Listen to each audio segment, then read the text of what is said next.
Right, welcome to New Horizons, and if you do have a mobile phone, if you would like to put it on silent, thank you. Right, huge welcome for the first time here for Stephen Mera with Phenomena. Steve is a parapsychologist and paranormal investigator, and is intimately involved in training programs with Manchester's Association of Paranormal Investigation and Training. He's authored many magazine articles, co-hosts all the W's planetxlive.co.uk, and is editor of Phenomena magazine, amongst other things. Steve has also worked for NATO, and tonight will cover some of his experiences and findings from the past 30 years as a researcher. Ladies and gentlemen, please welcome Stephen Mera. Okay, can everybody hear me okay? Okay. First of all, I'd like to give just a brief introduction how I got into this field. It was about 30 years ago when I first went on my first investigation in 1983. That was in Liverpool in April of 1983, so just over 30 years in the field. My father got me into the subject. My father was an investigator of UFOs, paranormal. As a kid, I just grew up normally, skateboarding, that sort of thing, you know, as you do, play football. But when my father got me into reading all his books, and I kind of had adopted them by the time I was age about 15, and then I ended up reading them. I remember the first one I actually read was a Brad Steiger UFO book. And then I started reading about crop circles and then paranormal things, and then Chariots of the Gods fell in my lap. And basically from there on, I've always had an interest in what you might refer to as the unknown, the strange, the profound, anomalous phenomena. After leaving school, I was so interested in the subject, I kind of hit the libraries, and I was really surprised to find so many books in the library on the subject. I didn't think there was many people writing about these sort of things.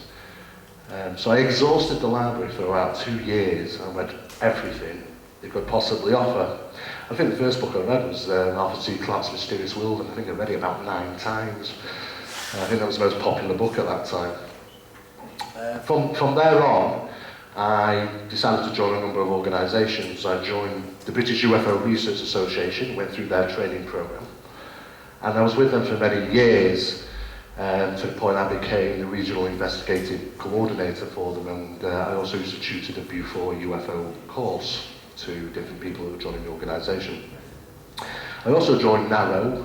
NARO was the Northern Anomalies Research Organisation, and I used to work closely with Jenny Randalls, the prolific UFO author, and Peter Huff, and we used to do quite a number of investigations. And that was when I first got involved in writing for television. And the first thing I wrote for was the Strange But True series with Michael Aspel.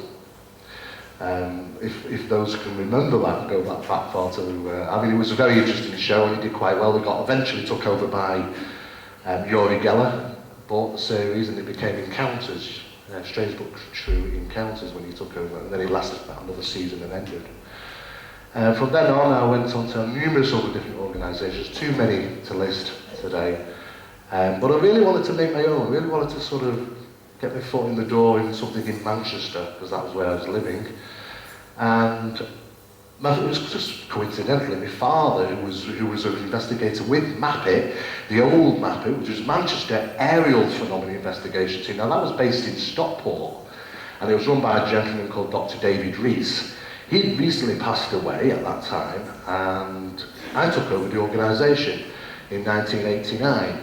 So it's been running since 1974 and still is running today. Further on in 1996, I formed the Scientific Establishment of Parapsychology, which I founded that year. That's also a Manchester-based establishment. But that is preliminary to look at extrasensory perception, innate abilities, those sort of things. So it's basically it's a parapsychology department. I studied in that field for quite some years. I obtained my psychology degree, and then onto a parapsychology diploma and another degree, and so on and so forth. And it's primarily it's about the investigation of how people's brains work, you know, how we perceive and how and why certain people should have certain experiences. Try and find rational explanations. That's my job. I come from a science background, so I like evidence. I'm not here to tell you about all these wonderful stories when I can't provide anything for you to believe. You know, at the end of the day, you know, we do listen to a lot of people talk about things on these subjects, and very rarely do we actually get evidence. It's all very interesting, nevertheless, but if I don't find the evidence, I tend to walk away. So my job over the last 30 years was a matter of finding evidence. Joining NATO, that was certainly an experience, RAF Weatherfield in Essex. I was a communications officer, and there was nothing to do with UFOs there. So, you know, what I can tell you is that I never heard anything about UFOs. Nobody ever really talked about them. I simply was just getting my head down and doing my job. After which, leaving there for a few years, I got into writing. I wrote my first book, which was the A to Z of the Paranormal, just a basic general book, like a quick A to Z guide. And then I studied a little bit more in fields of sociology, and what you might refer to is forensic parapsychology. And that basically is how we look at people, how they react in regarding paranormal phenomena. And the certain strings of conscious behaviour that they have in regards to those experiences, all very technical. After which I was consulted by, around about 1999, I was consulted by a number of establishments in the country. The first one to contact me was the Ministry of Defence, funny enough. They were having some disturbances in one of their buildings. And in Deansgate, Manchester, there was a huge building called Sunlight House. And it was built by a Russian gentleman called Joseph Sikovsky, but he was nicknamed Joe Sunlight. And there were 14 floors, huge building, and they were having paranormal disturbances taking place there. Now, how this came to be was the staff working there didn't want to work there when it got dark. They were having experiences, people claimed to have seen apparitions. So, and I was all a bit, okay, all right, let's check into it. And my job was to go in with a team of investigators and to find out the truth about exactly what is going on, and is there any truth to it? And can we put this a stop? Can we put this to rest? At the end of the day, with these problems, that staff won't work, go all the way up to management, and they don't know how to deal with it, because it certainly doesn't matter how many management courses you do, it doesn't teach you how to train your staff not to be afraid of something that goes bump in the night. They had a problem. And that all the way up to the Manchester Public Relations Officer who contacted us to try and help. So I went in there with 36 investigators posed as electrical engineers, because we weren't allowed to tell anybody what we were doing. We all had hard hats and belts with tools on. It was all quite funny. But we did find some unusual readings there, such as high EMF and geomagnetic fields there. We found no evidence of paranormal phenomena whilst we were there, but the reports did flood in. The security team's reports were fascinating. Some of their reports indicated that they were giving chase to apparitions on some occasions because they heard them, they saw them, they thought somebody was actually broken into the building, and they gave chase. And they only gave up after a while, sometimes by once seeing an apparition literally just go through a wall or a door, a locked door as well. So they realised obviously something wasn't quite normal. And these reports were being made generally every night for the management, and they submitted them to us as part of that investigation. We concluded the investigation about 9 months later, and we did manage to help them in regarding bringing down the EMF and geomagnetic fields. The whole building, the way it was laid out, the way they have the equipment, natural electromagnetic fields, naturally induced into that environment by just bad wiring, bad layout, and generally just bad construction, all added to the problem. There was even a number of occasions where there was an acute audio waves being emitted from pieces of equipment, what you might refer to as infrasound, and that over a long period of time can affect people adversely. So we did manage to help them in some way. So the Ministry of Defence kind of put me forward, and since then I've been working with city councils, housing associations, military establishments, all those sort of things that guys don't get to hear about, because paranormal things do take place just in their establishments as well, and they need to know the truth. So what they tend to do is they ask me and my team to go in and write a report to find out if we can conclude there is paranormal disturbances taking place. At the end of the day, landlords of homes have a responsibility to their tenants, and be it that those landlords really do want to know what's going on. Unfortunately, some people, believe it or not, do say they're being haunted by paranormal phenomena just to move, basically, just to get out of that area because they don't like it there. And they quickly cottoned on to this, so we try and go in there and establish the possibility is something taking place or isn't. So we do submit reports to them, and then they act upon them. So we kind of do that on a more official basis. So we're not like a normal organisation, as you say. We don't go to stately homes and pubs and things like that. We don't. The ten a penny. You can go, I guarantee within a mile around here, you can probably go and find a grey lady or a white lady in some haunted pub somewhere.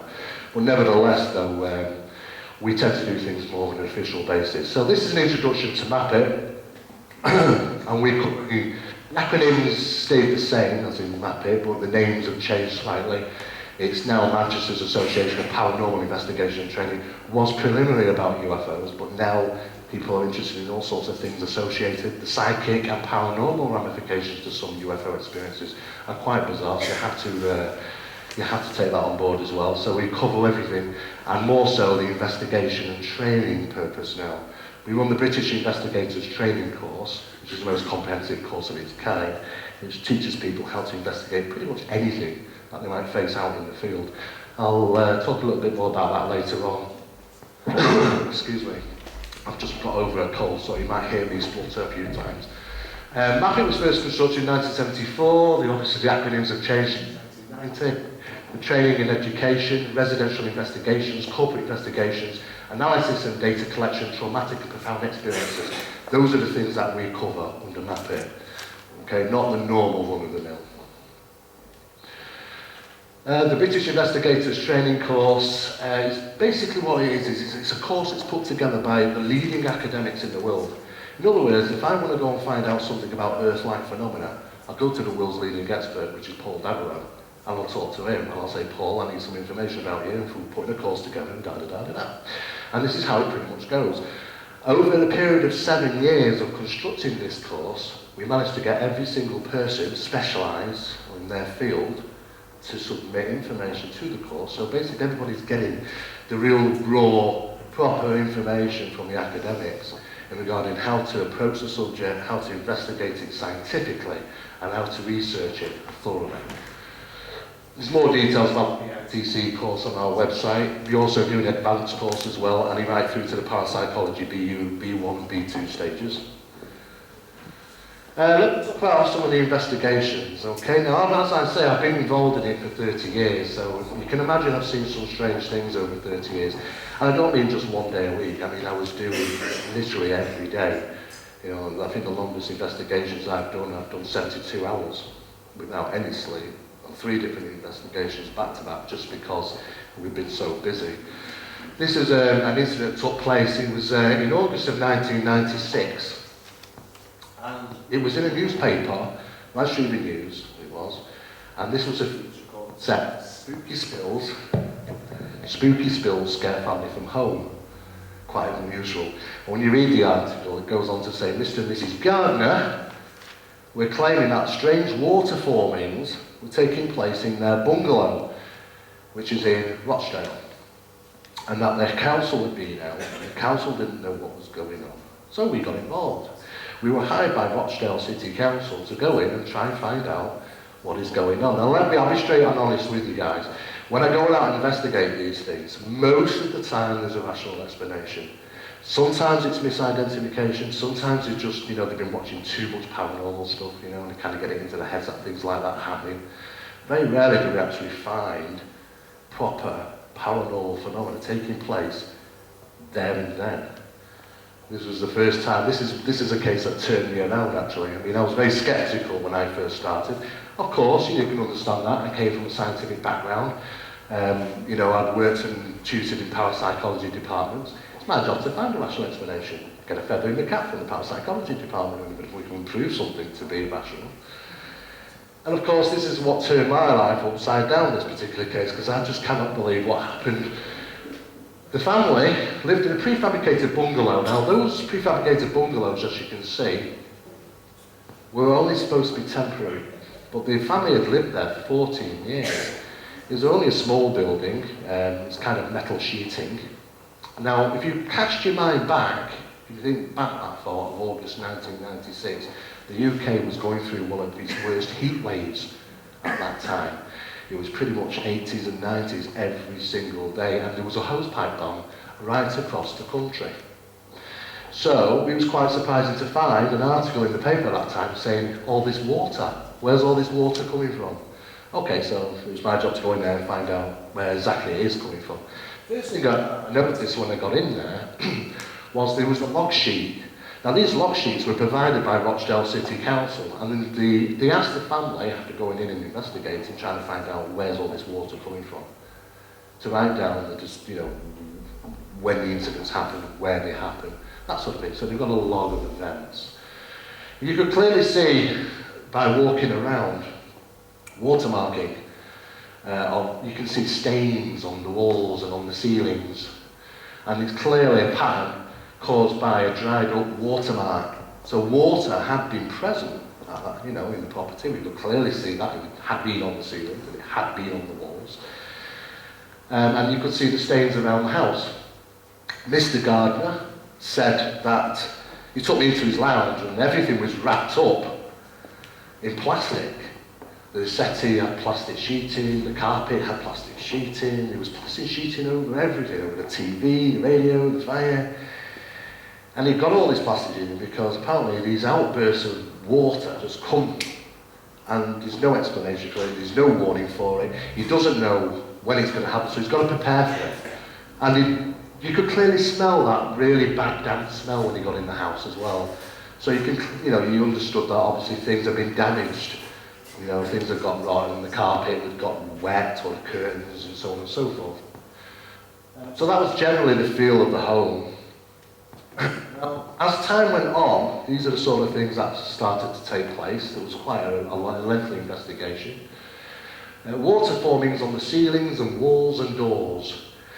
And your lamp raining in the kitchen. Okay, now, there was this, I've never come across a case like this before until I watched a television show about a month or so ago, and it was called Paranormal Witness. And in season 2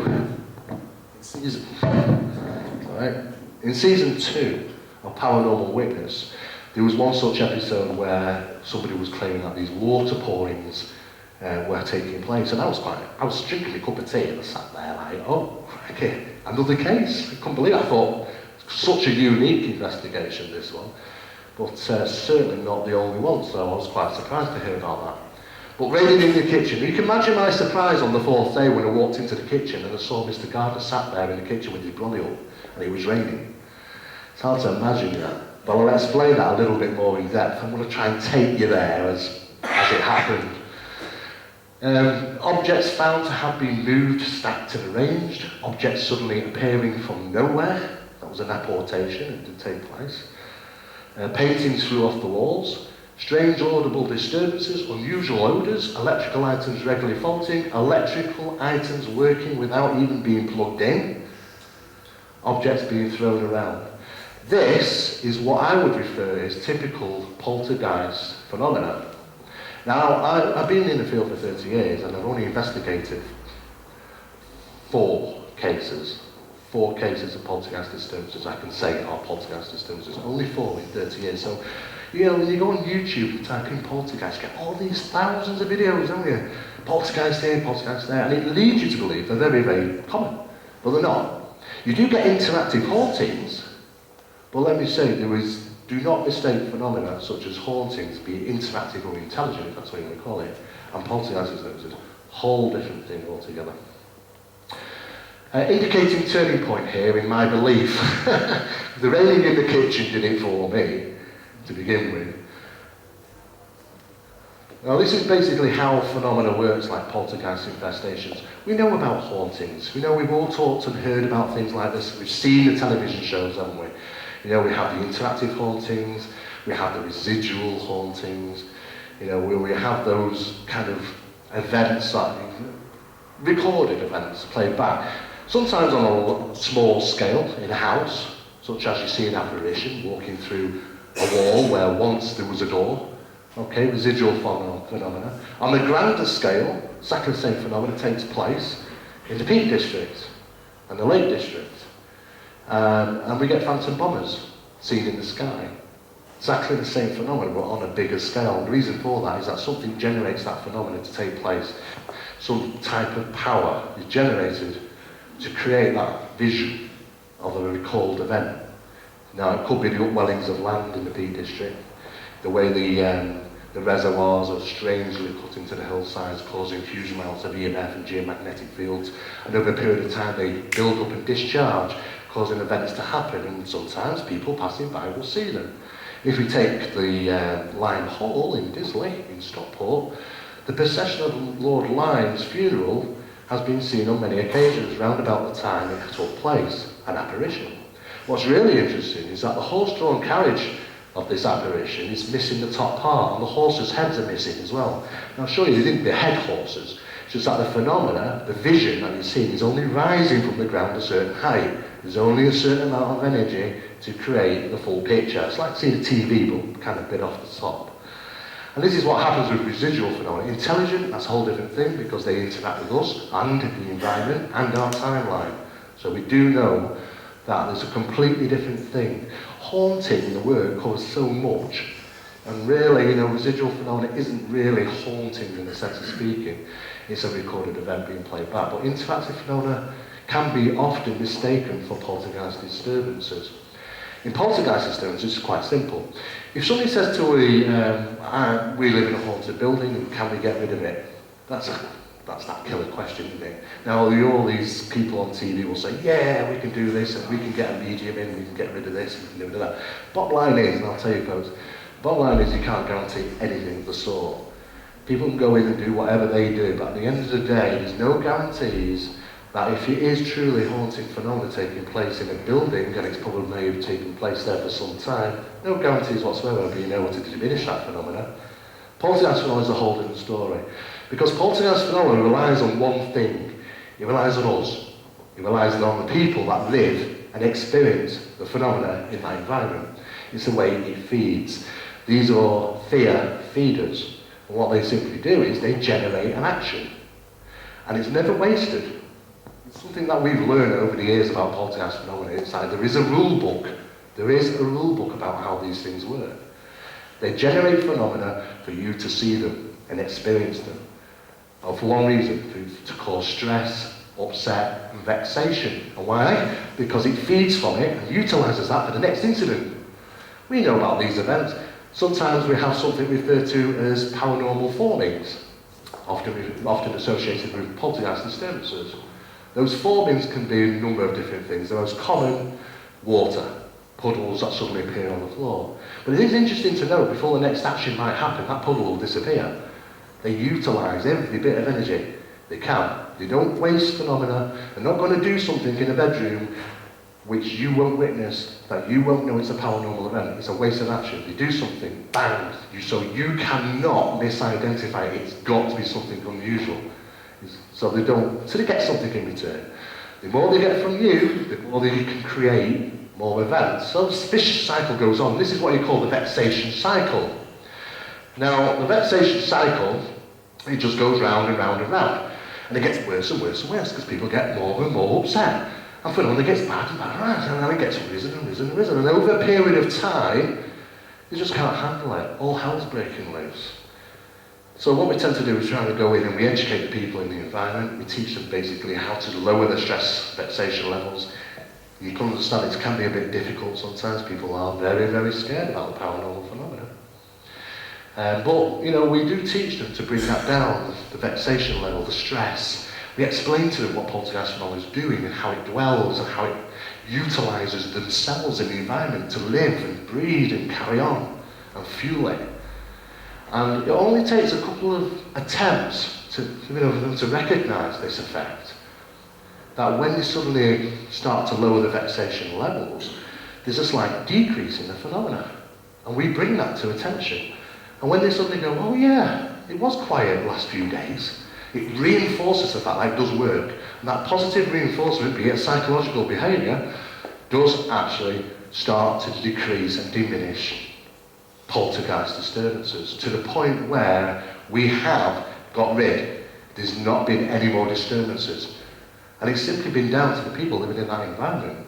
Now, we can't say that about the haunting phenomenon, but we can certainly say about poltergeists. Poltergeists are derivatives of the energy of ourselves. We can say they're possibly some form of intelligent entity. Yes, they are clever. They are good at what they do. They can do wonderful things you'd never imagine. For instance, try and go home tonight and balance a knife. Sharp knife, put it on the table, try and balance it. I guarantee you won't do it. Not without sticking the knife in a little bit. Just try and find that balancing point. Now, there is a balancing point. Everything has a balancing point. We won't find it, but poltergeist phenomena can. You can walk into a kitchen, you can see a knife stood up on its own. And you think, what the hell? As soon as you touch it, it falls over. You try and put it back up, you won't do it. They can manipulate on the molecular level. Spontaneous apparitions or apportations of objects, those were referred to as apports, that suddenly appear from nowhere. That wasn't there a minute ago. Where's that come from? These things have happened. What's interesting is that the parapsychology department over the last 30 years have looked into these fields of what you might refer to as apports and asports. Asports is the spontaneous disappearance. Put your cup of coffee down, turn around, turn back, it's gone. Where's the coffee gone? It was there a minute ago. Spontaneous apports happen as well. Bang, gone. Somewhere else. Sometimes they turn up in the most funniest places. A bottle of milk in the air cupboard. You know, and just stupid things. But they're done on purpose. They're not going to put a bottle of milk in the fridge. Because you think, oh, I'm going to put it there. I'm going to put it in somewhere where you go, I did not put it there. No one's going to ever put it there. Everything's done for a reason. No wasted actions, remember. So, you can say these apportations under the 30-year research program that we were looking at under the parapsychology department have found that most reports have found these objects to be warm or even hot to the touch when they're first seen. Suddenly something appears, they think, where's that come from? They go over to touch it and it's warm. I think that's unusually warm or hot. Why is that? Well, the speculation behind that, what parapsychology departments believe, is that we could be dealing with something what's diffusing the actual atoms. In other words, it's kind of, we all seen the Star Trek films and things where we kind of beam up and beam down, you know, the dematemization. Well, on an atomic level, we break those down, those particles, and take them and reassemble them somewhere else. That process generates heat. And it's simple, because all it is, it's like rubbing your hands together. We rub our hands together, we create friction, don't we? And they get warm. Now the molecules in any particular item are scrambled so hard that they split, and then maybe are reassembled again. And that process causes generation of heat. And that is what is noted on a lot of occasions with these things. The question is as to where they go between asport and asport is unknown. We don't know where they go. There's a limbo effect. Probably all go to where those odd sots go to. We also measure displacement effect. Now people won't hear this because this is from the parapsychology department. You don't hear about it on TV because all they want to tell you on TV is, oh my God, I've been touched by a ghost and this, that and the other, and screams and things being thrown. At the end of the day, this is the real sort of thing that's happening. This is what we refer to as displacement effect. It is a typical example that a pipe was on a table and it's been found on the floor. Now what's interesting is when it comes to poltergeist disturbances, we measure from point A of its resting place to point B, or where it arrived. Now, for instance, we measure 37 inches. Okay, we'll make a note of that. Now you probably question yourself, well, why do we do that? Why is it interesting to know how far an object moved? Because poltergeist phenomena are very, very demonstrative and clever. And you'll find that suddenly a cup might move in the kitchen, so you measure it, and it's 37 inches. And something else happens 3 days later, and it's 37 inches. These are recurring events and they happen over and over again. Why? I don't know. But what I can say is there tends to be a rule book to how these things operate. I don't know why they do it, but they seem to be very stringent. Another thing I have is something referred to as unnatural trajectories. In some cases, objects have been found in rooms, but the only way to have got there would have had to have travelled through the air and bend in flight. Now, we don't believe that actually happens. We're not saying it can't happen, but I think there's probably a better, feasible explanation as this, the idea of this deatomisation, like the apport and asport theory, that an object disappears in one room and appears in another, as opposed to that object lifting up, moving down the room, turning the corner and going down the hall, down the stairs and into another room. I mean, that's, you know, is more feasible that the object has appeared and disappeared through this asportation process. So what we refer to it is, this is referred to as directly proportional reaction.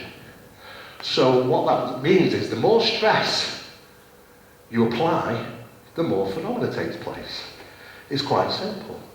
So people get worked themselves up, even more and more and more. And the more they do that, the more phenomena takes place right in front of them. And then they see it and they go, oh my God, it's getting worse. And they get worse. And of course, it's this seesaw effect. Of course, we try and go in and STP is known as starving the phenomena. And we starve it. We starve these fear feeders from the fear, the vexation, the stress. Because sometimes by eliminating them, the people in that environment, getting rid of them, moving them out for the night, you'll find it's gone suddenly very quiet. Like things happening. Because it's not feeding, it's not generating. And this is what happens in the poltergeist disturbances. And this is exactly what was happening in the Rochdale home of the Garners. Excuse me. So what have we learned by poltergeist phenomena? Well, they're extremely rare. I've done five in 30 years, I've done. All of which I can say were poltergeist infestations, all of which. Poltergeist incidents are rarely wasted actions. They don't have wasted actions. They don't want to waste anything. Anything that happens is done for a reason. Paranormal incidents seem to cease before the next one takes place. Yes, they do. You know, they don't tend to be throwing all sorts of things all over. You remember that film Poltergeist? Spielberg's Poltergeist? Well, you did get some interesting details to help make that film. But I guarantee, you know, you wouldn't have walked into a room and found all those things flying around the room all in one go. One thing, and maybe then another, because it's utilising energy all the time. Phenomena is short-lived, often associated with a focus. A focus is somebody that a poltergeist phenomena feeds on the most. And they have a habit of feeding on children. Now, it's basically because it's thought that under parapsychology, doing tests on children, and found that the actual stress levels, vexation, trauma that adolescents go through is about the same as 30 people going through divorce. That gives you some idea, doesn't it? So you can see how these are targeted, like a moth to a light bulb. And very often there are children involved. It tends to be, and it's not nice to say, but it tends to be people sometimes having other problems in the family, be it financial, be it relationship problems. Those are also a hell that often take place, just like the Enfield poltergeist case, which some of it was true and some of it was a bit hokey. But we'll get onto that maybe on another time. Uncontrolled forms of PK. Uncontrolled forms of PK, this is an argument that's been put forward by a number of parapsychologists saying that some children have the ability, by their mind, to be able to move an object but not be aware that they're responsible for doing it. Well, it's okay that I say that, but like I say, we need evidence. You know, do they have that capability? We do know that PK is a probability. It can manifest in all sorts of people of different ages. But we can't exactly say that they are always responsible. In some cases, we've had object movement when the focus has not even been there. So, you know, it can't be them directly associated doing it themselves. There seems to be no evidence to suggest poltergeist activity is haunting related or spirit phenomena, i.e. interactive or intelligent. Okay, they are a different thing altogether. At first it's very easy for people to get confused. They talk about an object's moved or they've heard something and this, that and the other. But over a period of time, you will know it's poltergeist disturbances.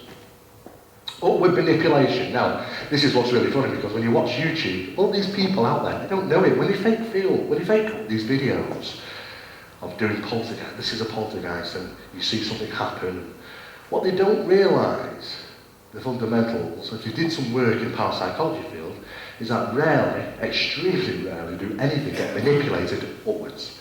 So when you watch a video and poltergeist disturbance shows you an object lifting up in the air, it doesn't really happen very often. It's extremely, extremely rare.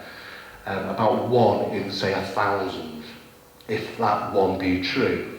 Okay, so you have to go on statistical analysis with that.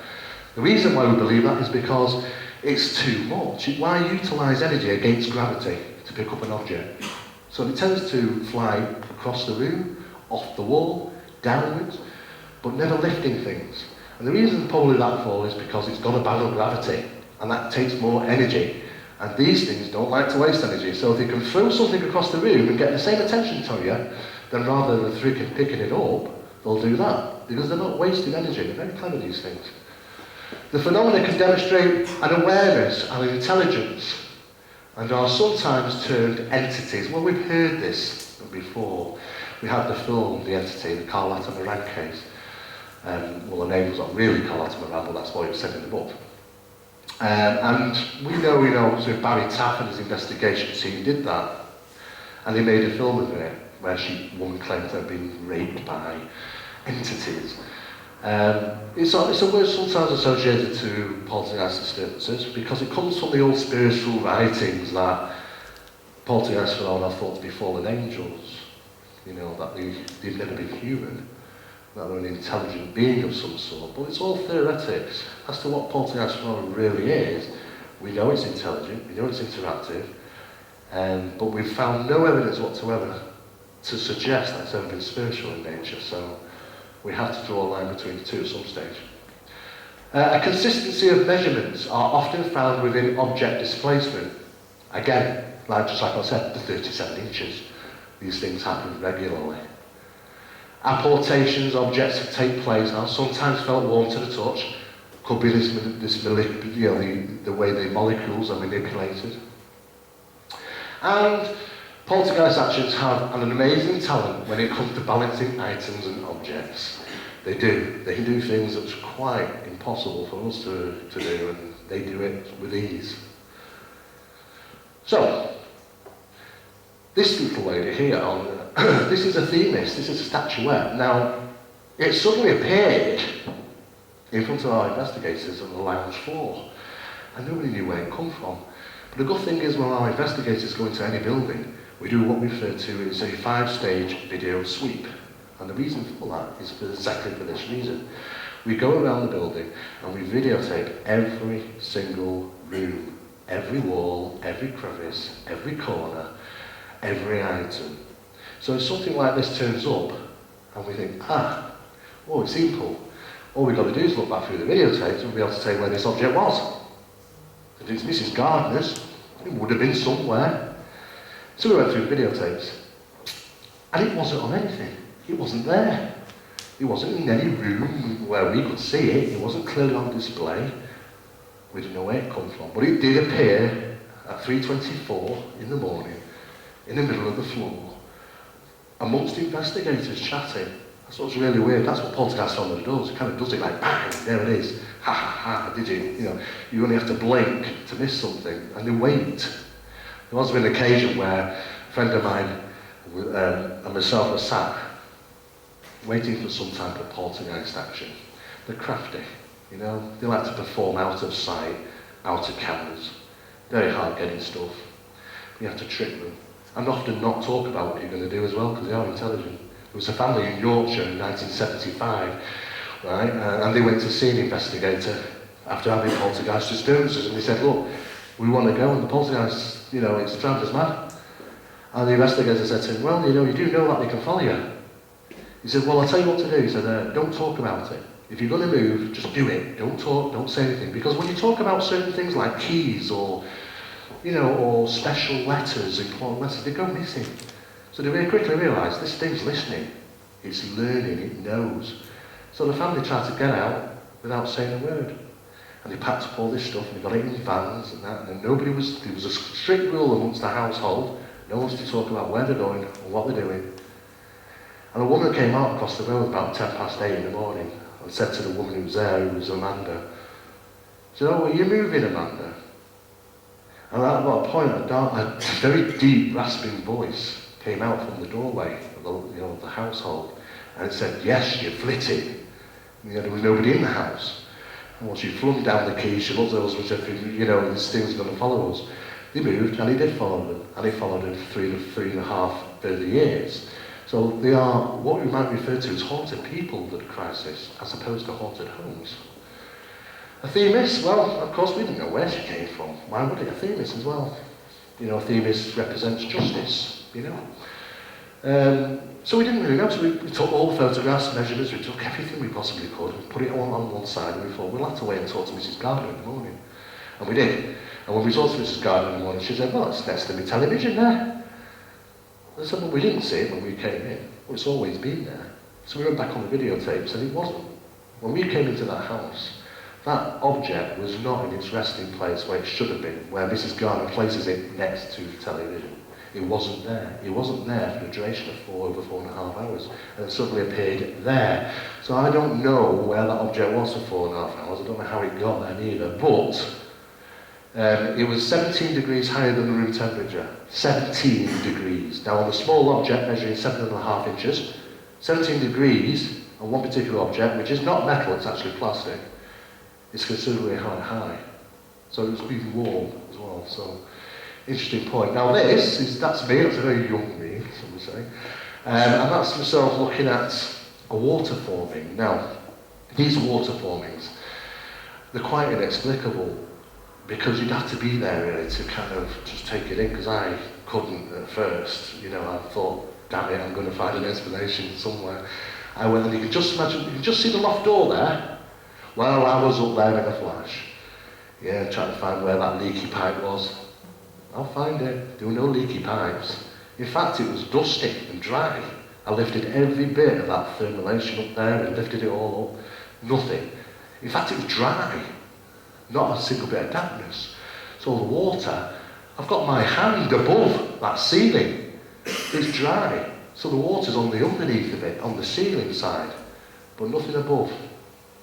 I couldn't find anything, just as the City Council, Rochdale City Council couldn't find anything either. No explanation whatsoever. Where was the water coming from? It was driving me botty.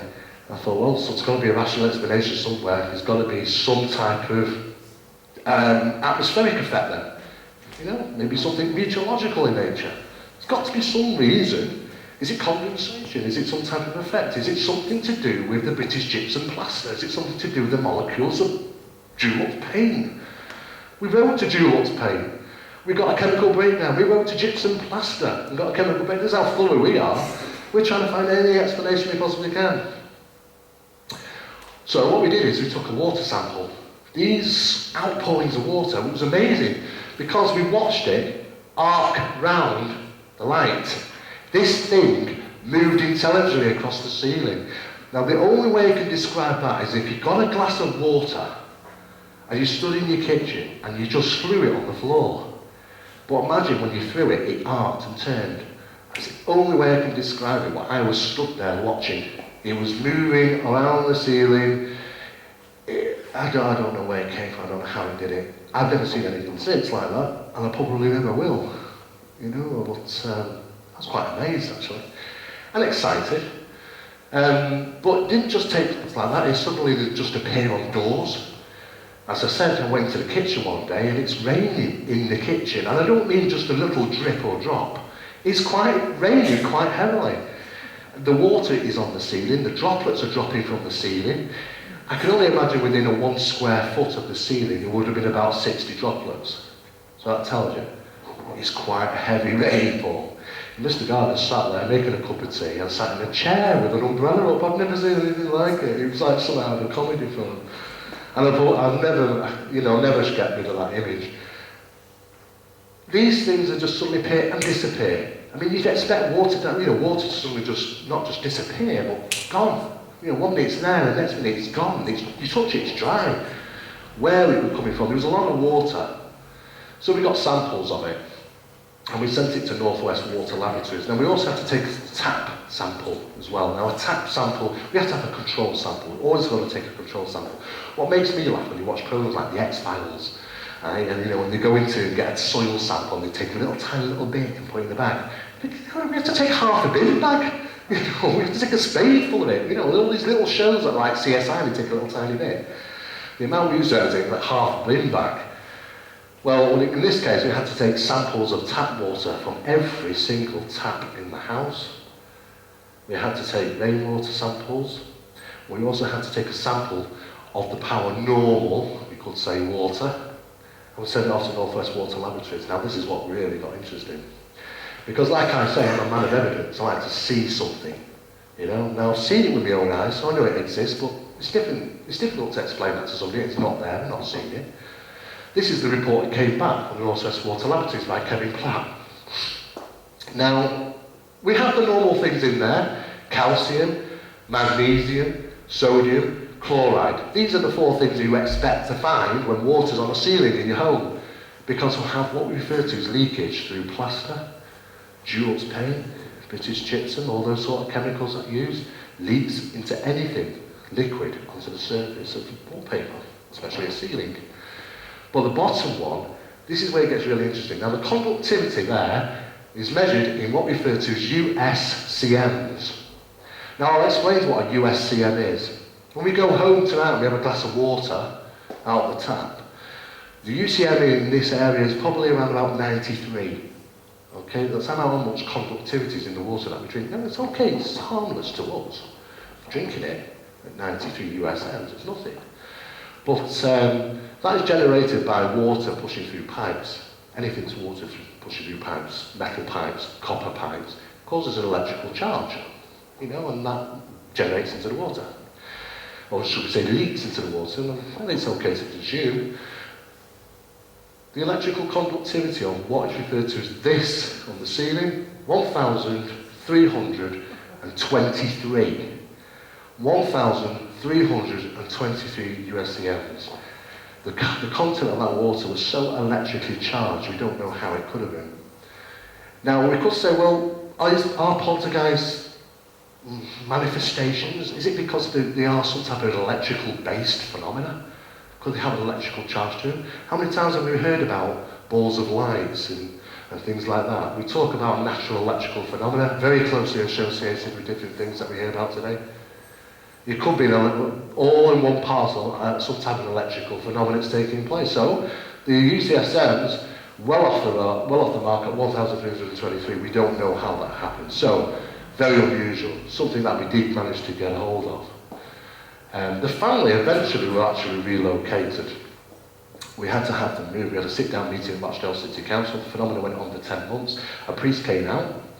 And he was all fine to say, yes, I don't believe in anything like this, until a picture of, you remember those foiled pictures of tigers we used to get in the 80s, and very, kind of foiled paintings. It launched itself off the lounge wall at him. I think he changed his mind then, and realised, and then when we interviewed he was quite surprised actually, because this was Catholic as well, a Catholic priest. He said, they've got a poltergeist, And I thought, I'd never heard that come from a Catholic priest, because they're very, they're very strict in their beliefs.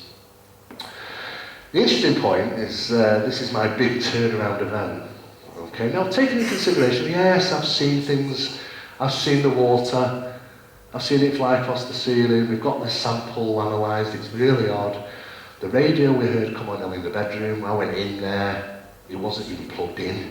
One of those little clock radios, no batteries in it, it was not plugged in, and yet we heard it. A battery flew out of one room, just missed an investigator. Well, they always do.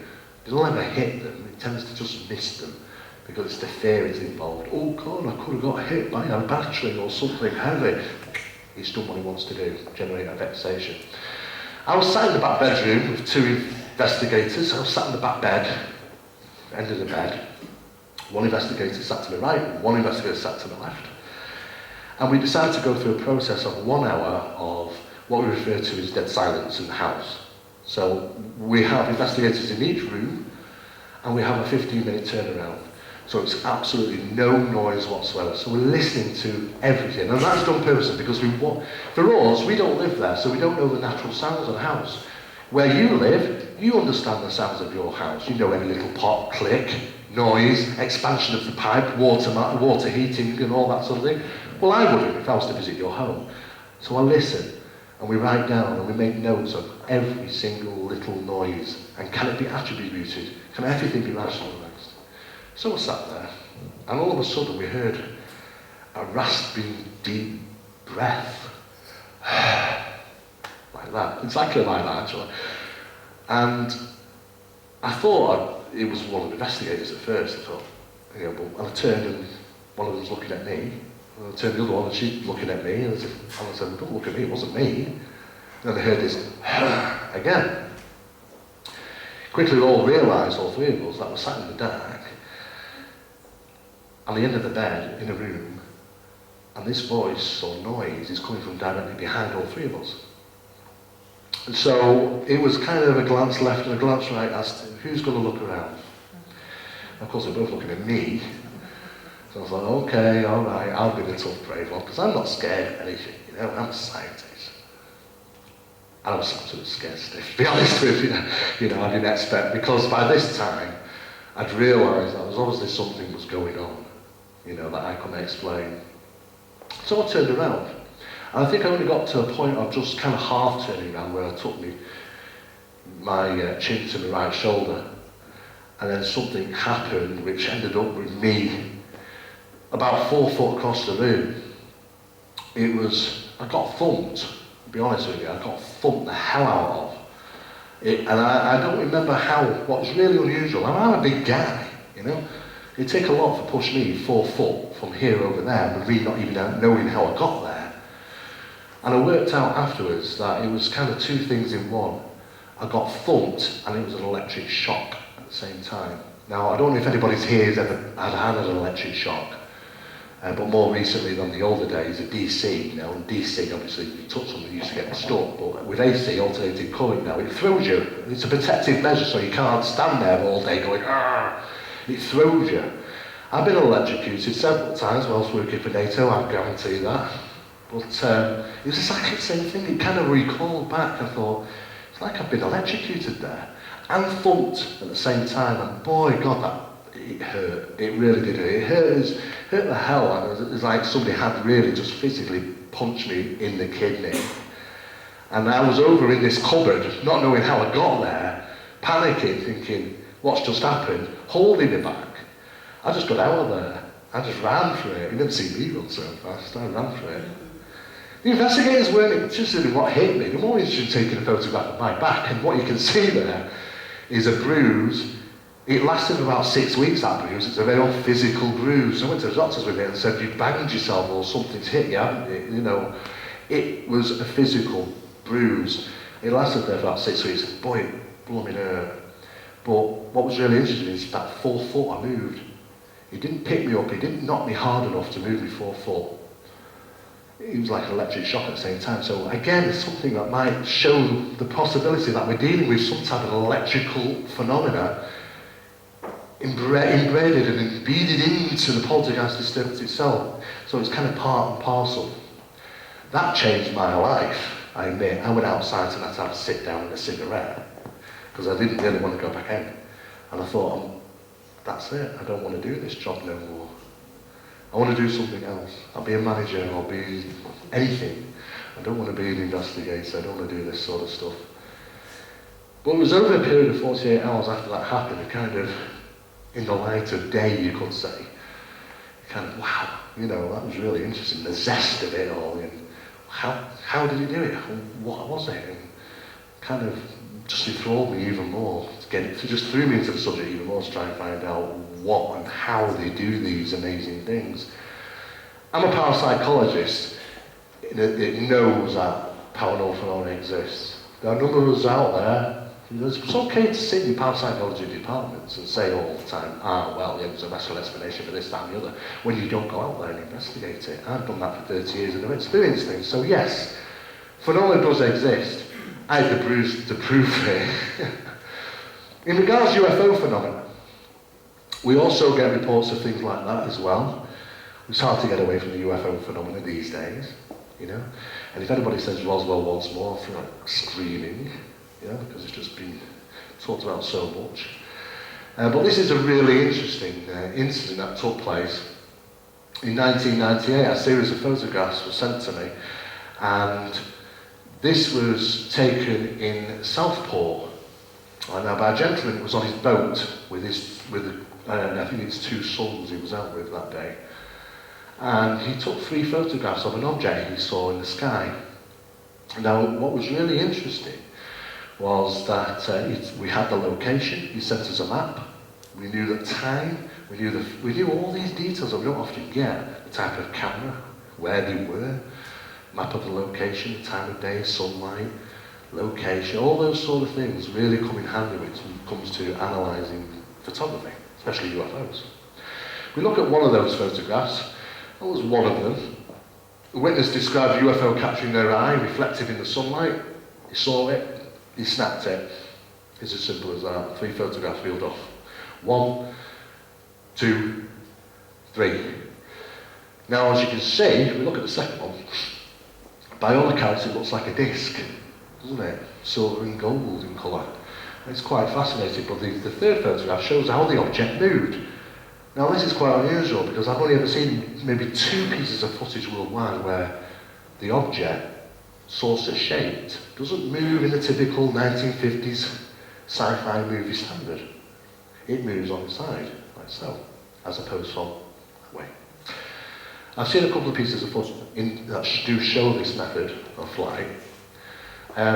We did as much analysis with it as we possibly could. The last form of analysis was done by Bruce Maccabee. If anybody's not heard of him, he used to be an analyst and photographer specialist for NASA. And he helps us out on occasion regarding photographic analysis. The information came back from him. He believed it to be completely authentic in regards to the information that we had. The sunlight, the direction, the location, everything seemed to be indicating that the object was really there. The angle of light scatter from where the sun was at that position of that time of day in that location indicated on the side of the object. All those sort of things indicate the fact that yes, it is a real thing that is photographed. And by all accounts, it is a disc. You can see the original Southport photo here, and you can see the original colouring, silver on its edge, gold. It's like a rimmed hat. A rimmed hat. That is converted to black and white. If we want to turn it that way, just for speculative reasons, you can see we've turned it 90 degrees. If we have a look at these Heflin photographs, now these Heflin photographs were taken in 1965, right? And we look at the top photograph. These two, Heflin 1965, Southport 1998, they look identical. They look like we're looking at exactly the same object. Now, also, we've had this conversation quite recently about advancement in technology and stuff. Now, when we manufacture something, an aircraft 30 years ago, it would be nothing like an aircraft what it is like today. And the reason for that is because we sell these things. There's money to be made. It's profiting. That's what it's all manufactured. That's why they bring out new cars every year. Different shape, new things, new ideas, new gadgets. Because they make money. Why would two objects be exactly the same things roughly 30 years or 30 years apart? You wouldn't think so, would you? Unless they're probably not manufactured by us. That's one idea. Whatever it was, we've no explanation for it. It's gone through every feasible form of analysis. It is clearly an unidentified object. It matches the 1965 Heflin photographs. So we do get reports of UFOs sent to us quite regularly as well. But of course, there are lots of rational explanations for some. This one was a very unusual one. It was taken in Eccles, Manchester, by a gentleman who stood outside his office at work in the morning and took a series of photographs on his camera in front of numerous members of staff which were out there having a cigarette. I saw this thing in the sky in Eccles, and it was a lovely blue sky that day, and he didn't know what it was. He thought, what am I looking at? It wasn't too sure, it was just hovering there for a minute. So he snapped it, and as he was watching it, it started to change shape. It was morphing and moving, These are the different shapes. You can see how it morphed and changed shape, twisting, turning, morphing. No idea what that was. In fact, nobody knew what that was. The object was watched for 6 minutes and bang, it disappeared. It turned off like a light bulb would. You didn't see it go away from the location. It's simply gone. It's as simple as that. We've no idea what that was. We still don't know what it could be. Again, it's been through analysis, and we just don't have a clue. But it's definitely something unidentified. It's flying and it's an object, so that means it's a UFO as far as I'm concerned. But these things, there are things. I've seen quite a number of strange things in the sky, simply because I just look up more than the average guy. You know, if you wanted people to say, well, how do I get to see them? Well, all you got to do is look for them. The more you look, the more you'll see. It's as simple as that. And no, you don't have to go to this great UFO spot here. I've seen them from my own back garden. If you're willing to go out there and spend time looking, you'll see strange things that you won't be able to identify. Yes, there are things flying around which you could refer to as UFOs. As to who owns them, it could be ours. We could have the technology. We might not be able to know the difference between them and ours now. Yeah. As for UFO experts, I think the only experts who are the ones that fly them. Okay, so we'll have a break now for, I think, 15 minutes? And we'll cover the rest of the second half. Okay, thank you. Enjoy the break? I know I did. Okay, so we finished at just before the break regarding the UFO sightings, which we do get plenty of, reported to us. And the thing is, when it comes to photography, is that sometimes the people out there creating photographs, and sometimes those are hoax and fake ones, they're using technology and software which is sometimes more advanced than the actual ones that we're analysing them with. So you can say there's kind of a technological battle going on between those that fake them and those that analyse them. Photography and video footage nowadays presented to us isn't what we would refer to as fantastic evidence. Because, like I say, skeptics, if you want to talk about skeptics, Skeptic Society, I've done over 100 television shows. Some of them have been set up with skeptic societies and all sorts of things. I'll hold my ground with them. But at the end of the day, when certain people don't want to believe, you can't prove anything. Absolutely nothing. And I'll give you a prime example. Somebody who's been on holiday. Has everybody been on holiday on a plane? Okay, quite a number of us, right? So the question is could we prove it? Okay, so of course the people that you went with could lie. So you've got no witnesses. The photographs you've taken whilst you were there were hoaxed. Okay, so, and of course all the documentation that you've got to say you went on the plane were fake. At the end of the day, you can't prove nothing to somebody who's not willing to be at least open-minded. And I've come across a lot of people. We don't have to be open-minded. I'm not there to, I present the information and say, look, this is what I've experienced. Draw your own conclusions from it. Some of it is certainly interesting, but I'll leave them to believe what they want to believe at the end of the day. But we do get thousands of photographs, 6,000 roughly a year. We can't analyse them all, understandably, but we do have to look at a lot of them. And what's most important is the information that comes along with the photograph. Not the photograph, it's not the weight on the photograph, it's the weight on the information that comes with it, such as the times, the locations, the environment, the weather conditions, the type of camera, the usage, and so on and so forth. It is that information which is critical for analysis, not the photograph itself. Of course, the photograph helps. Okay, let's have a look at this photograph. Now, this one was taken by somebody contacted me from Manchester Evening News. He's based in Manchester, and he worked for them. And it was his job, on one particular project, to go around Manchester and take several photographs of famous buildings. Now, if anybody's visited Manchester, they will know that that is the Central Library. Okay? And he took a photograph. Now, I know the gentleman's camera. I've had it in my hands. We've analysed it, we've looked at it. We know the specifications of this photograph. It was taken at 20,000 frames per second. So it's a very high-speed digital camera. There's no film involved, so there's no manipulation of any film there. What was interesting when he contacted us is that he snapped it at 20,000 frames per second, and he caught this unusual marking on the camera. Now when he first looked at it, he thought, it's a hair on the lens. You know what I mean? At 20,000 frames per second, it shouldn't have been something on the film that was passing by, because it had just been a static object on the actual photograph, nothing with a tail or light. So he thought, obviously, it's got to be something of that shape, like a hair or something. So he sent it to us, and we looked at it, and we had it analysed. And this photograph has gone under over 6,000 hours of analysis. Right? And it's been sent to 4 different countries as well. And we still have no idea what this guy photographed on that day. Of course, it's a very unusual angle.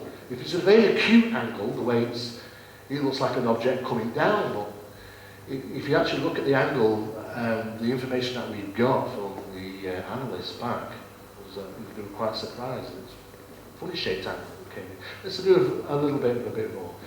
As you can see, it looks like an object that does not have any wings, nor tail, nor visible engines apart from maybe at the rear of the craft.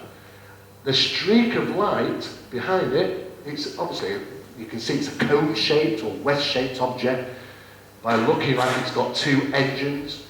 And what you're actually seeing there is what is referred to by the analyst as a streak of light caused from the movement. Now, we've all seen these things when we've got these laser pens, and we move them so fast, they create a line. And this is what's happening. But taking into consideration that this photograph is taken at 20,000 frames per second, the object must have been moving at an incredible speed to leave a light. I mean, when we do filming in slow motion and long exposures on cameras, we can see these lights, tails from cars and things, can't we? This is the same sort of effect. But taken at 20,000 frames per second, the object must have been moving at an incredible speed, an absolutely incredible speed. We don't know what that object was. We can't identify the object, and it was only about a year or so later that someone sent me some information regarding the X-33. The X-33 is a prototype aircraft made by NASA and a number of private companies, which is said to be not in service and usable yet, but that's what, of course, that's what NASA tells us. I mean, we do know that NASA sold off its shuttles, and some of them they've sold off to Russians. So as to what they're using now or what they're going to be falling onto is still a bit of a question mark. This is the X-33. Very similar in shape, isn't it? And this is a prototype, this is a kind of a prototype design. It's not an official release from NASA. This is somebody who's been associated with some of the programs in regards to possible building of this ship. And it was their speculative remark in regarding the rear engines.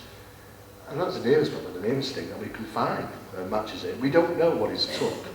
At this moment in time, it remains an unidentified flying object. We have still no idea what it is, but whatever it was, taken into consideration, it was taken on an afternoon, on a sunny day, over Manchester.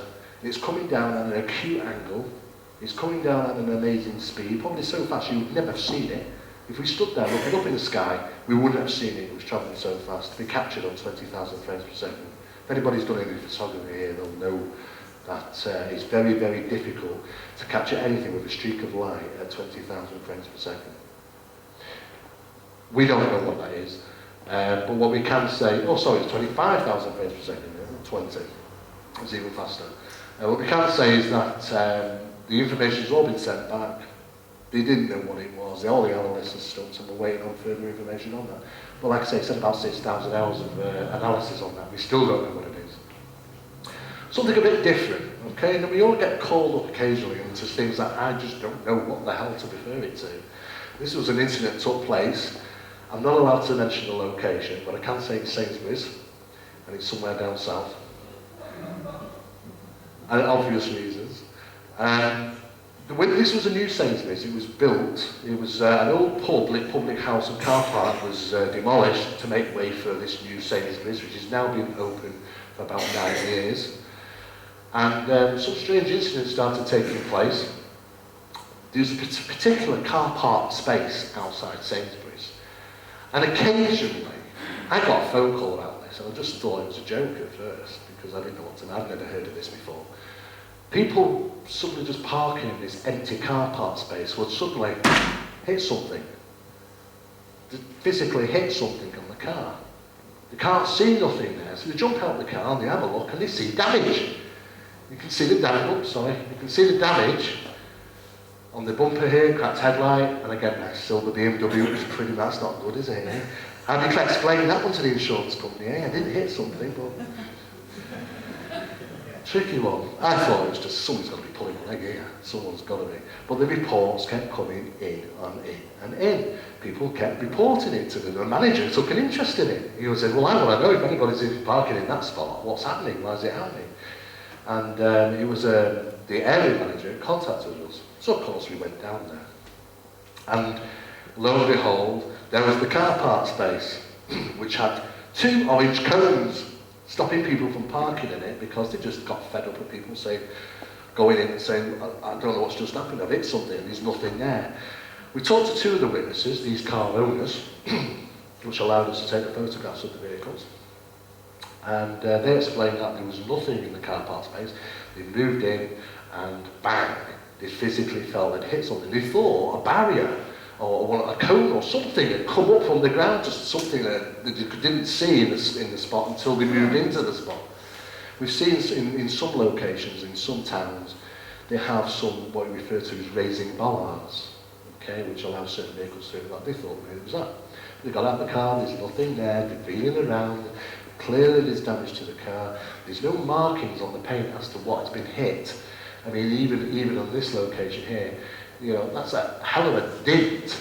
Now look at the acute angle of that dent as well. It's not like they've just gone into a bollard like that. That's something that's really got clout.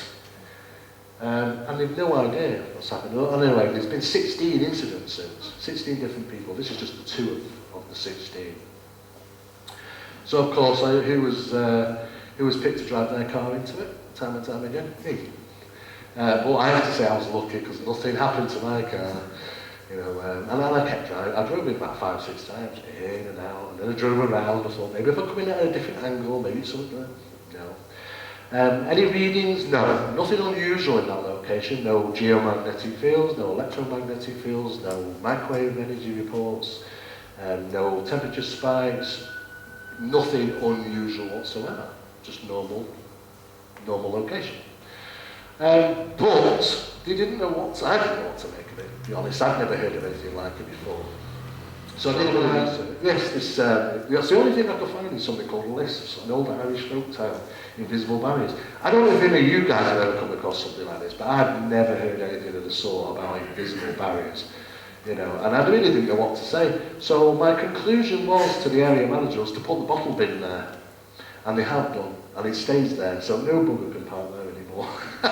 And that's the only way around it. And if you actually went to this particular section, the bottle bin still stands there, allowing no vehicles to park there whatsoever. And that was the only way around it.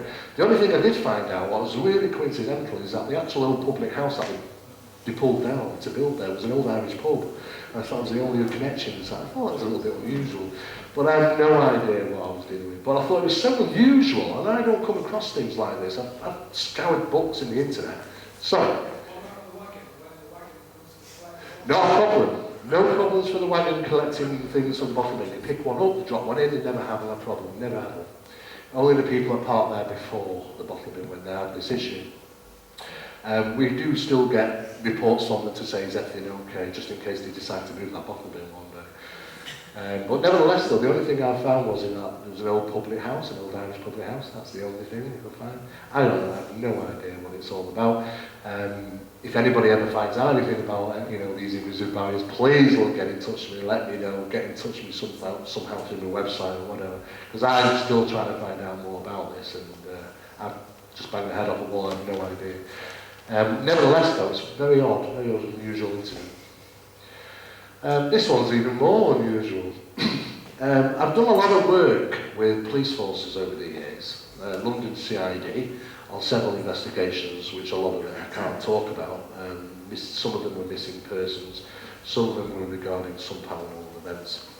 I also am involved with a lot of police forces around the country regarding either forensic team, which analyse paw prints and animal print identifications.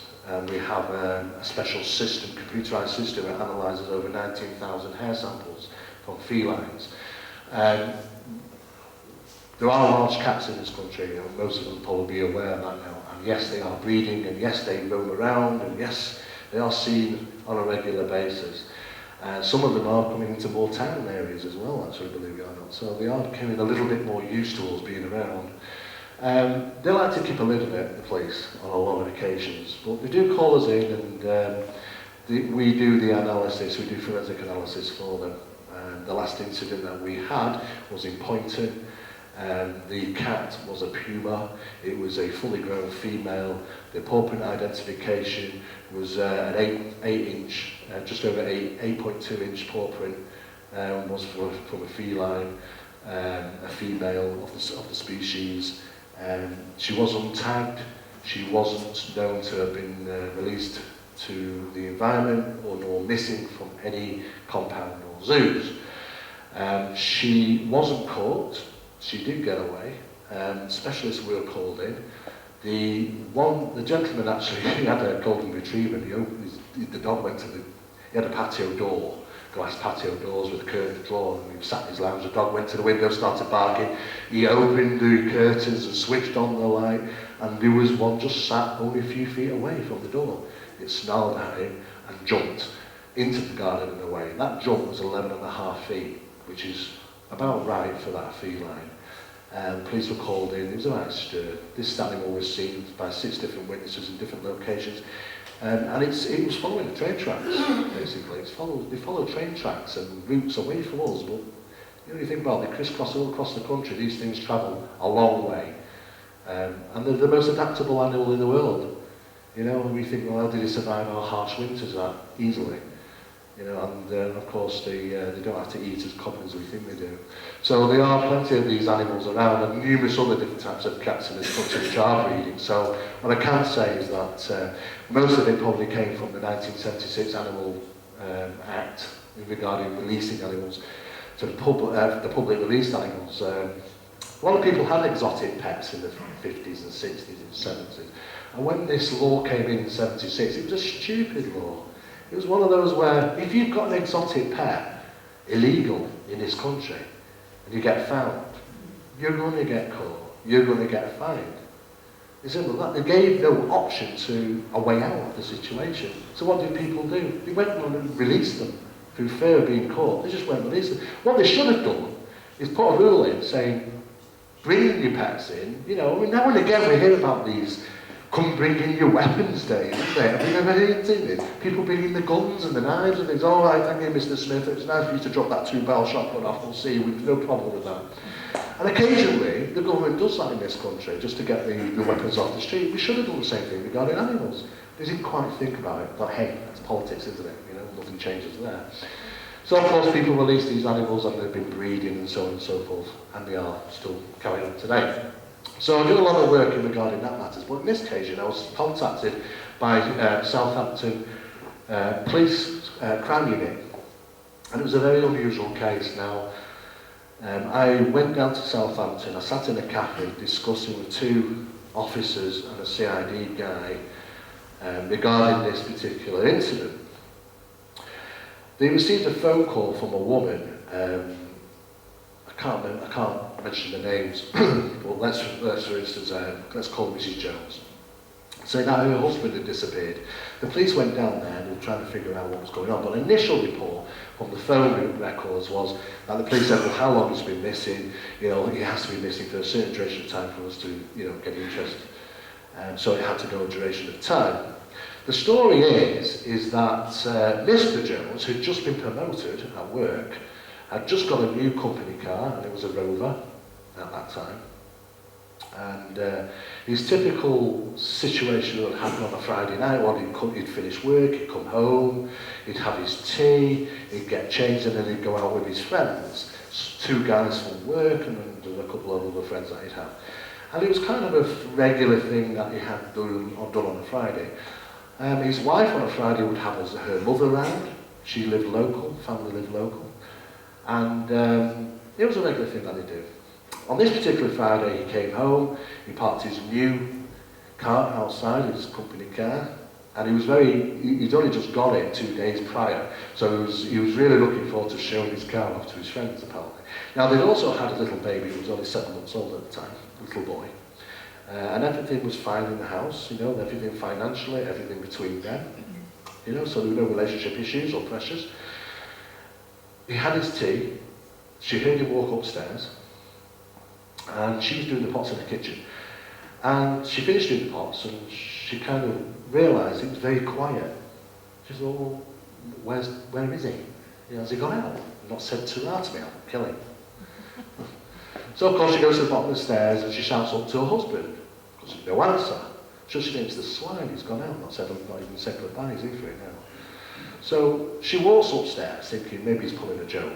And as she's walking upstairs, she's shouting out, if you jump out on me, I'll bloody kill you.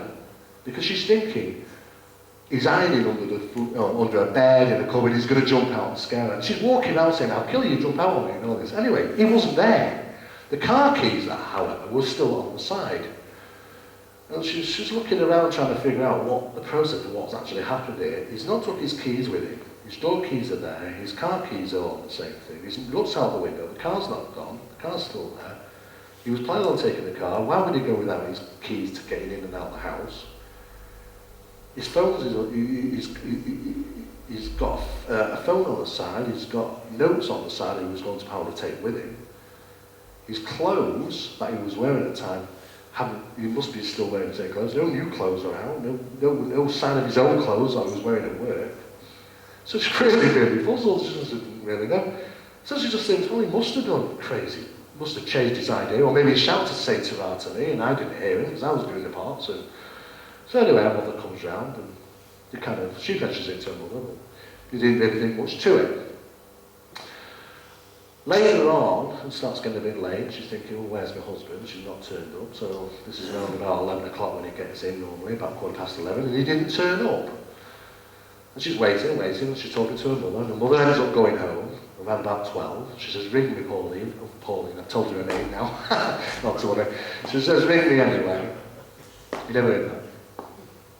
She says, ring me anyway when he gets in. I want to know what's going on. Da, da, da, da. So anyway, she's waiting, 1 o'clock, 2 o'clock. She's starting to get a bit worried now. By 4, I think it was 4:10, she rang the police and said, obviously, she was a bit concerned. At first, the first report was, she said, I think my husband's gone out. I think, in the report, I think my husband's gone out and he's not come back.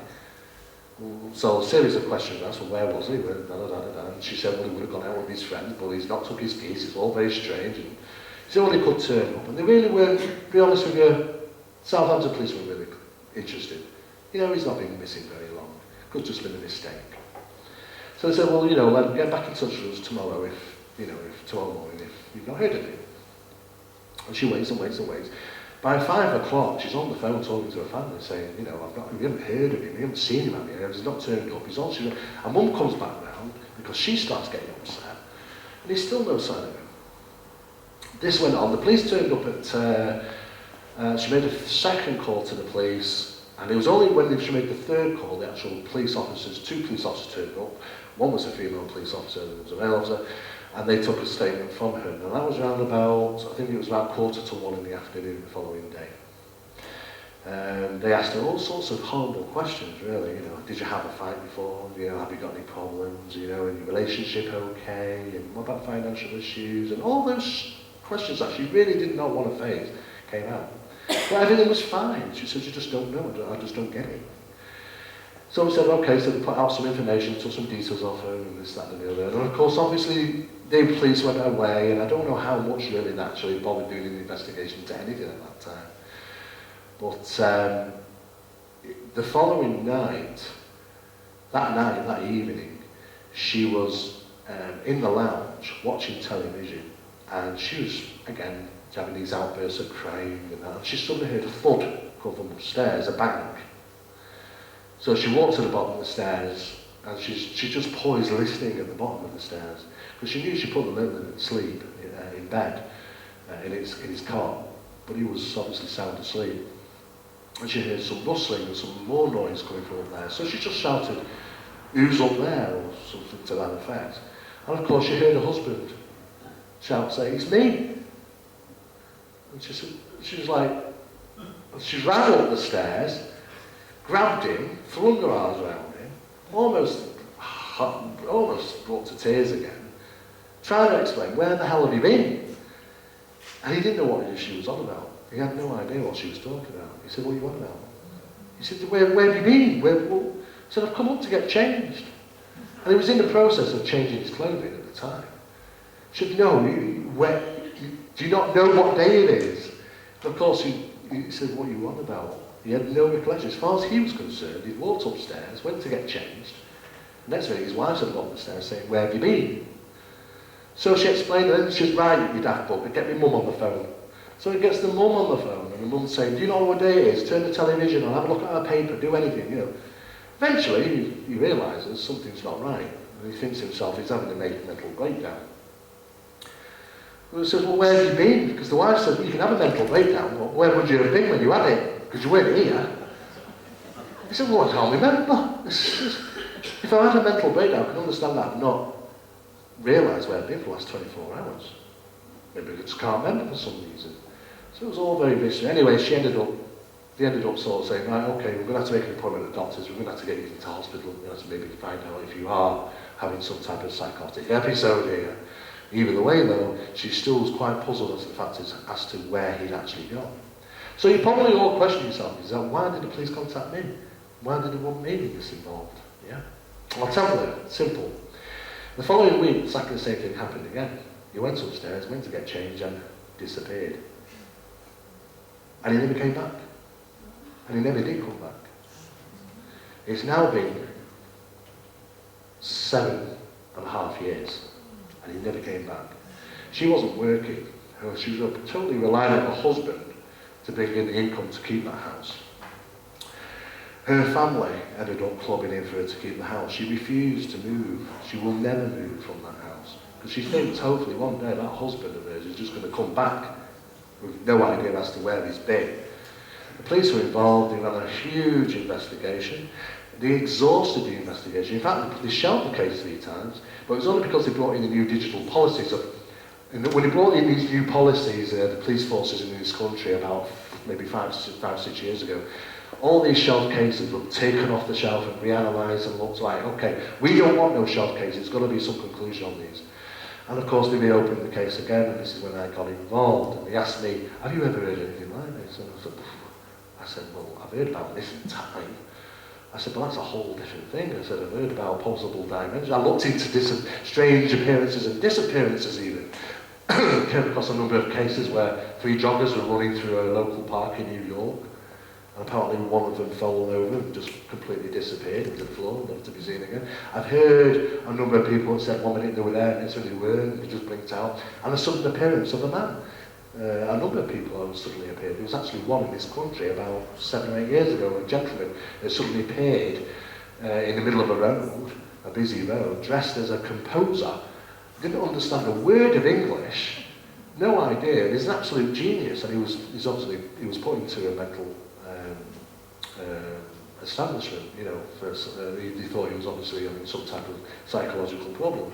He's still there today, but he's an absolute genius, piano composer, but he doesn't talk, and he has no idea where he is or anything. That's the true story. Nobody really knows. It's a mystery. So, do we have these sudden appearances? I don't know. Do we have sudden disappearances? Well, suddenly something did happen, obviously. Something must have happened, certainly strange. Police have exhausted their investigation. They're quite happy to say there is nothing, no information whatsoever to say the reasons why he may have disappeared. He wasn't in debt, they weren't having trouble. Taking into consideration he had a 7-month-old baby at that time. He didn't want to part with that baby and his wife. Everything was happy. He'd just been promoted at work. He'd just got a new company car. Life was fantastic for him. And bang, something like this tore the family apart. I haven't talked to the witnesses for about 3 years, 3-4 years. The last information I got from Southampton Police was that she refuses to move. No new information has come to light. The case is still shelved because they don't know what to make of it, and it was one of those really unusual things. So they asked me my opinion, and basically that's how I got involved in the case, but unfortunately I couldn't help them very much. I could only really give them enough information to say the possibilities of similar incidents may have taken place, but no tangible evidence to say that. So a bit of a mystery, but on an unusual case that I've been involved in. UFO landing sites, yeah, we all hear about these events taking place now and again. that's why I hate the word Roswell, because I'm tired of hearing about it all the time. You know, Roswell this, Roswell this, and of course Rendlesham tends to be the new thing nowadays, isn't it? We're all spitting out about Rendlesham. Of course, it took years ago when that happened. You know, if we were going to get any more good tangible evidence, it would have been then. The further we get away from that time, the further we get away from the actual truth. I believe something obviously did happen there, but as to what the truth is getting so mixed up now. But we did have an interesting case where somebody reported in 1995, Ermston, which is just on the outside skirts of Stretford, reported on Christmas Eve of all nights, believe it or not, reported saying seeing some strange object come down in a field opposite his flat. A very, very unusual object. And as he watched it, he claimed that he saw a couple of figures milling about it as well. I had him, this is the location where the object was said to come down. That was an abandoned digger, you know, like a big JCB digger. I don't know why it had been abandoned there, but it was rusted. It had been there obviously for years. For some reason or another, obviously it was just left there. The location, which is further about 700 yards to the right, is this location here. You can't clearly see it too well really, but there is an impression in the ground, and it is a circular impression. We took the measurements of that. What was also really interesting is that the surrounding trees, the bark on the trees going up the trunks was scored by heat. There were 6 trees, I think, adversely affected, up to 30 feet, I think they were, up in height. You could see that the heat had been applied to one side of the tree and not the other, all facing towards this impression. So you thought, well, that's unusual as well. Are we actually finding physical trace evidence of something unusual here? Now, we've all heard about these physical traces, evidence, but could this be it? That was the location, that's the actual, you can see the scale reference. These are 3 nearest trees to that location, 1, 2, 3. And the soil samples was taken from here, here, here, and here. 4 samples were taken, 2 from the infected area, adversely affected area, and 2 outside. And you can see the trees were adversely affected around 14 to 21 feet up, the trunks and the leaves. Trunks were charcoal due to intense heat being applied, along with some leaves. All markings were on the tree sides facing the depression in the ground, so they were all facing the same way, so as if like some type of heat had applied to that location. These are the two drawings that he made for us. This is the object he claims to have seen. And when he saw it descending from the sky, he said he had a red light here, a blue light there, and a red light there. Exact words. And this thing came down completely silent, and it just seemed to just slowly descend into the clearing and stand there for some time. Now, it's very odd because it kind of looks organic, doesn't it? It kind of looks like a bit like a tree. But then he saw these figures milling about, and this was a close-up drawing of one of those figures he claimed to see. It's what you might refer to as a typical grey alien. Now, I'm very sceptical about things like this. Okay, I've heard about these aliens and that. You know, I know UFOs are real because they're unidentified flying objects, and they're real because, you know, they exist. There'll always be UFOs. But as for aliens, well, you know, I have to say there's enough evidence to support it. There's some really interesting information out there. It's a plausibility, it's a possibility. But I can't say for myself, I have enough evidence to draw a conclusion that they are real. Could be though. But nevertheless though, he drew a stereotypical grey alien. What was interesting is, like I say, the affected trees. Excuse me. The area of the ground where this location happened, where the object came down, adversely affected the soil and the plant growth. I was continuing to go there for a further 12 years, and I still can see the marking in the ground 12 years on, after the incident. I don't go there no more. It took place in 95, 96. But for 12 years I did. And for 12 years you could clearly see that depression in the ground, where the plant growth has been stunted for some reason. On the outside of the location it grows normal. The analysis on the soil showed significant differences between the outside and the inside. The mineral contents were significantly different. 640, we put these stars in to let you know, obviously, the differences, such as, you know, the 59 on the pH level was significant. So what we've clearly seen is that inside the depressed area, where this object allegedly came down, it's affected the soil, and not only affected the soil, affected the plant growth in that area as well, for that duration of time, and continue to do so, compared to the outside location. So if we take into consideration that nothing happened, no object came down, no alleged alien greys were seen, something obviously of a circular nature came down on that ground, around about the time he said, it stunted the plant growth, continued to plant for 12 years, and probably still continues to do so. I gave up after 12 years, but after 12 years it continued on. It stunted the plant growth, it affected the soil in that area, and it charcoaled the trees up to about 20 foot, all facing towards the depression. Very, very interesting. Could it be trace evidence? There's a possibility it could be. I've known new information from the gentleman. He doesn't really want to talk about what he saw. He saw this object come down. He saw these objects, these figures milling about. It was around there about 10 minutes or so. Then they kind of disappeared in it. This thing lifted off silently and off it went. I contacted the local press. No other people reported it. You think half of Ernston should have seen this thing, but he didn't. You know, it's really interesting. There's cases like that do happen. In 1976, 3 police officers, I've got the police report at home, 3 police officers are on the way to a place called Carrington, you know, not too far from Flintstone in Manchester. And Sergeant Butts was the initial officer put on the report. They saw an object, he claims, these police officers, the size of a football pitch, with girders and lighting all over it. Half of Ernston, half the country should have seen this thing. But all we got is 9 witnesses, 3 police officers, and the rest of them were on the bus passing by. That's it. You know, the UFO phenomenon is weird. It can happen like that. You know, you expect half the country to see it, and in fact, you only get a few people. Woolworths in Burnley. Unfortunately, Woolworths is no longer anymore, but it's not there now. I think I did an investigation there with the team. They reported some strange paranormal disturbances there. This was an interesting case because all the staff there were reporting strange disturbances, the paranormal nature. They claimed that they'd see things move in the dark shadows, then the objects would be thrown at them, and they'd hear noises, and the security officer would also report strange sounds as if somebody was running around the store at night. These are some of the photographs that were taken on location. Now this is the manager had this new sign created. Open Sundays, 10:30 to 4:30.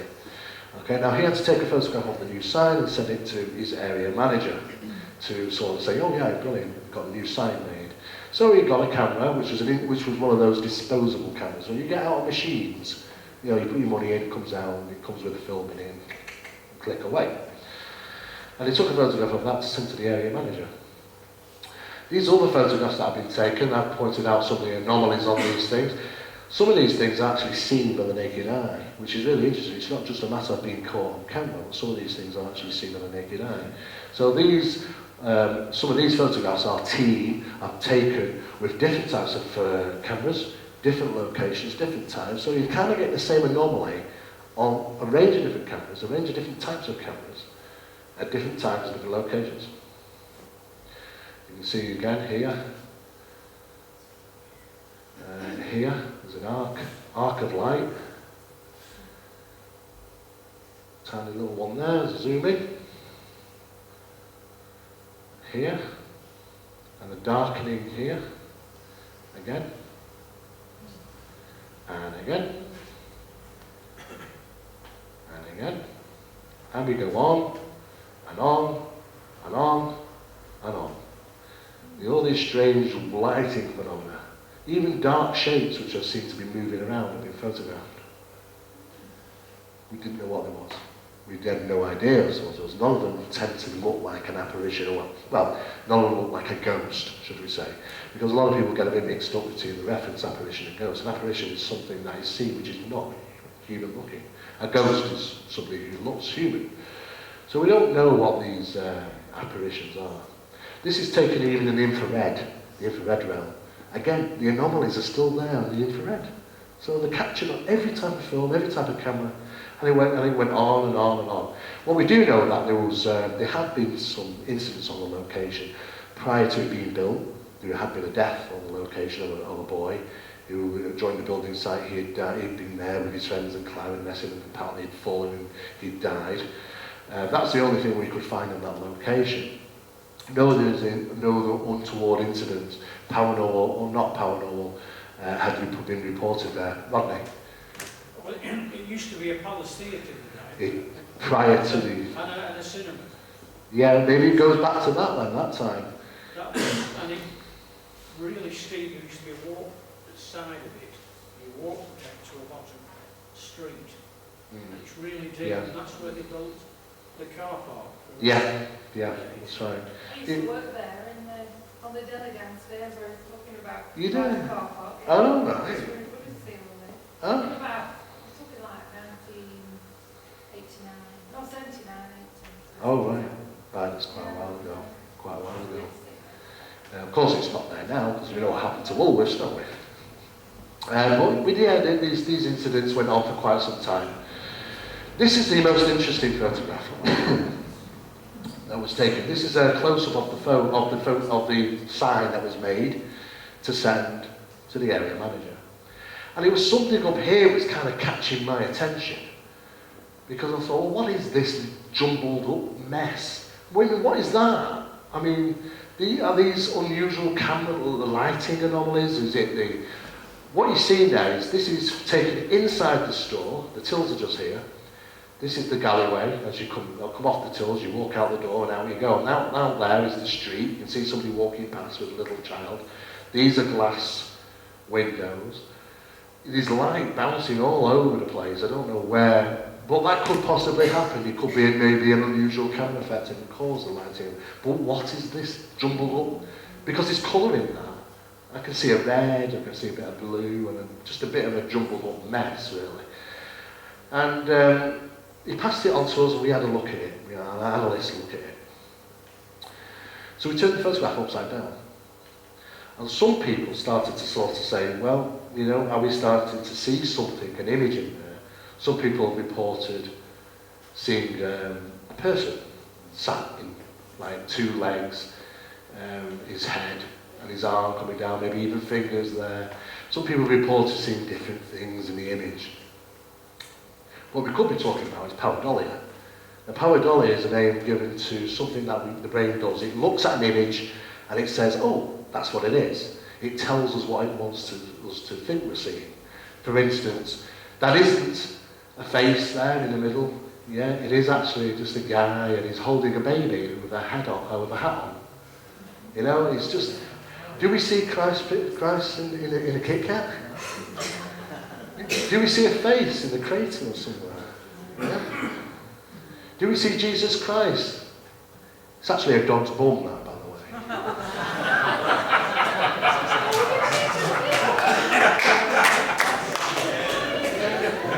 Don't ask me, I didn't take that photograph. We see all these things because the brain wants us to see them, but are we actually seeing something there? Well, the analysts believe that there could be some form of facial recognition. There's definitely colouring, a blue and a green involved. Some people have reported two legs, a head, a torso and an arms, as if like one of those big ski suit type things you'd wear, you know, an all-in-one sort of thing, you know, where it's a big jacket and a big hood, and does the clothing resemble a large coat hood? Is the alleged figure to scale? Well, it is to scale if it would be a figure, but why would it be upside down, sat on the ceiling and all that sort of thing? It's a very odd photograph. Or is it all just in our imagination? Well, what we can say is that we ended up with over 180 anomalistic photographs from the location and about 17 different reports of incidents from different 17 members of staff. Before really we could really go any further into the investigation, you know, Woolworths started having problems, ended up closing, and so on and so forth. So it kind of got. It's not the first time we've investigated supermarkets, believe it or not. You know, people do report some strange things. This is a black and white version. It's just highlighted. Is that negative? Negative, yeah. And that's just the standard black and But you got to take into consideration, you've got this rebarb of light coming through it as well, but it's all upside down, remember? It's all the ceiling, that. Interesting photograph. Analysing things like this is not easy. Our analysts work round the clock regarding these type of investigations of photography. I do as much as I possibly can analysing them. If I really come across something I can't rationalise, I'll send it on for further analysis. But most of the time I can pretty much get away with doing a lot of it ourselves. As you can see, photo analysis requests. This was an alleged object caught in the sky. It's a bit blurry, isn't it? Well, that indicates something close to the camera. And it was in fact a fly. Probably not a UFO, a fly. Sometimes people report seeing strange images in glass and windows. Again, you get unusual reflections and things. Sometimes, remember, pareidolia, the brain wants you to see what you think you're going to see. Images in faces. Some pareidolia in walls as well. Just like looking at a cloud and making out a picture, a face, that sort of thing. These are a favourite thing. Orbs of light. Now, a lot of people, take photographs with the cameras, and a lot of people take these orbs. Most of the time, they are what's referred to as pollen, dust, vapour. These things aren't over there in the room, they're usually right here in front of the camera lens. And there's one way to prove that. Take it without the flash. If you take a photograph and the flash goes off, the flash hits anything in front of the camera here first, before anything over there. And it lights the tiniest little particles in front of the lens. And those often appear on the camera film. And when you're looking at the picture, you think it's in the room. It's over there with Mary next to her. But in fact, it's right here. This is the problem that we're finding a lot. A lot of people, make that mistake. Demonstrate it, go upstairs, bang on your bed and take a couple of photographs with your flash on. You'll get the same images. Bang a cushion around, do the same thing. Do the experiment and try and work out for yourself. I'm not saying that orbs of light are not paranormal. Some of them probably are. But I think we're also getting, a lot of people get mixed up as to sometimes there are rational explanations for these things. That is an orb of light. Here's a typical example. What we refer to as dust orbs. We have a collection of them. Some of them look even luminous, but they are a dust orb because these are taken under experimental conditions. We generate the dust orb, we take the photographs, and look how long. You can say, well, no, because it's lighting up and there's a face, and look, there's a face in it, and all these sort of things. We can replicate those images. The problem for us in the scientific way, if we can replicate the image under normal circumstances, like just creating a dust, then we have to say to people, well, we've got to look at that theory first. There are also some wonderful applications around. Ghost apps for phones. Who's got iPhones? Anybody got an iPhone here? Oh yeah, okay. There's an application called Ghost Capture. There's also UFO capture as well now. Well, Ghost Capture, that means that you could sit there and take a photograph of me, and then click, click, click, and put a ghost right next to me. And you can fade that ghost in and out, so you can make it less invisible or more invisible. Oh, and you can turn it that way. You can do a mirror effect on it. So instead of pointing to the right, you should be pointing to the left. You can do all these wonderful things. When the Ghost app came out, you should have seen the newspapers sort of pulling out all these articles. Ghost seen in the pub, ghost seen in the hotel, hotel closed for 6 hours because family would not stay in hotel rooms due to ghost seen in the mirror. Do you know, of course, they're causing a hell of a problem. But, these things are happening constantly. And this was one that was featured in, I think, the Sun newspaper. Now, what you see now is an image of a very large, it's an old, like a boy from the old days with the cap on. You remember the old days, don't we? And when you actually look at that, you think, look at the size of him compared to the scaling is all wrong, scale recognition. It makes him about 30 foot tall. He's not done that right, have they? And yet it appeared in the newspaper. Look at this strange photograph. People on the site claim they've seen a ghost. Well, they all claim all these things, don't they? But at the end of the day, they didn't claim anything. It's just the newspapers, the red top newspapers sensationalise stuff. Turns out that little lad there, that little lad there is that little lad there, off the Ghost app. Exactly the same one. So what we do is let people, we used to get in touch with the paper and say, look guys, you got it wrong again. But they're not interested because that doesn't sell stories. you know, and the red top papers will come, there's a battle that goes on. Do you remember not long ago, about 3 days on the run, the Sun newspaper put, UFO hits wind turbine? Do we all remember that? Well, I investigated that case. Turned out that the wind turbine fell down because of ice damage. The witnesses that were reported in the paper said, oh, Mr. and Mrs. Smith's claimed to have seen a UFO come in this area. Well, they claimed to have seen a UFO 4 years prior to the incident. Well, they're put in the paper. You know, these things happen all the time. It's sensationalism. But we're fed up of trying to tell the newspapers you got it wrong. So ghost apps are out, and they're very popular. They get sent to us. This is what we call the golden goose. We don't know that. That's an unusual one. We have a bit of a laugh when we get photographs sent to us, and we kind of think, we give them the golden goose mark. In other words, oh, that's a really good one, that's a golden goose. I just thought it was an interesting photo. For quite some time I was working for Richard and Judy, the Richard and Judy show. That was before he stole some wine or whatever it was. And I was sent to Solihull, which is in Birmingham, regarding an investigation. Now, this was a piece of footage that was being hailed, and it's probably, if you actually go to YouTube, it's probably still being held, because people have got no idea, being held as one of the best proof of ghostly activity caught on film, ever.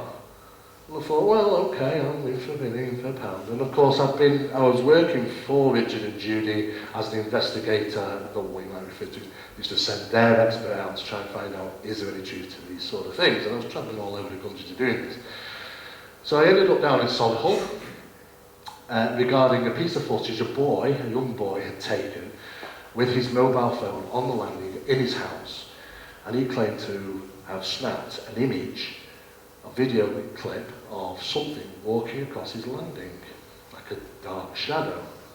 And of course, all hell had broken loose about this footage. It was appearing on all the news channels, and of course, when it hit Richard and Judy's desk, they sent me down there. It didn't take me long to work out what was going on. If you press play, this is the piece of footage. This is downstairs.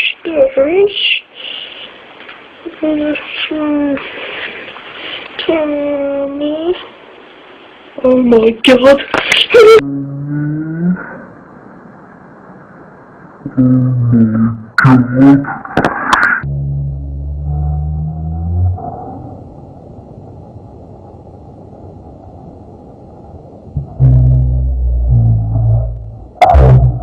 When running at normal speed, just play that again, running normal speed. This is my mommy's room. This is downstairs.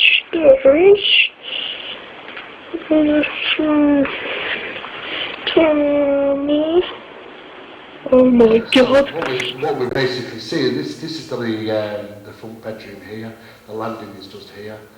The boy was up there and he was kind of pretending to be Mr. Bean. Oh, this is my mummy's room, and da da da da da.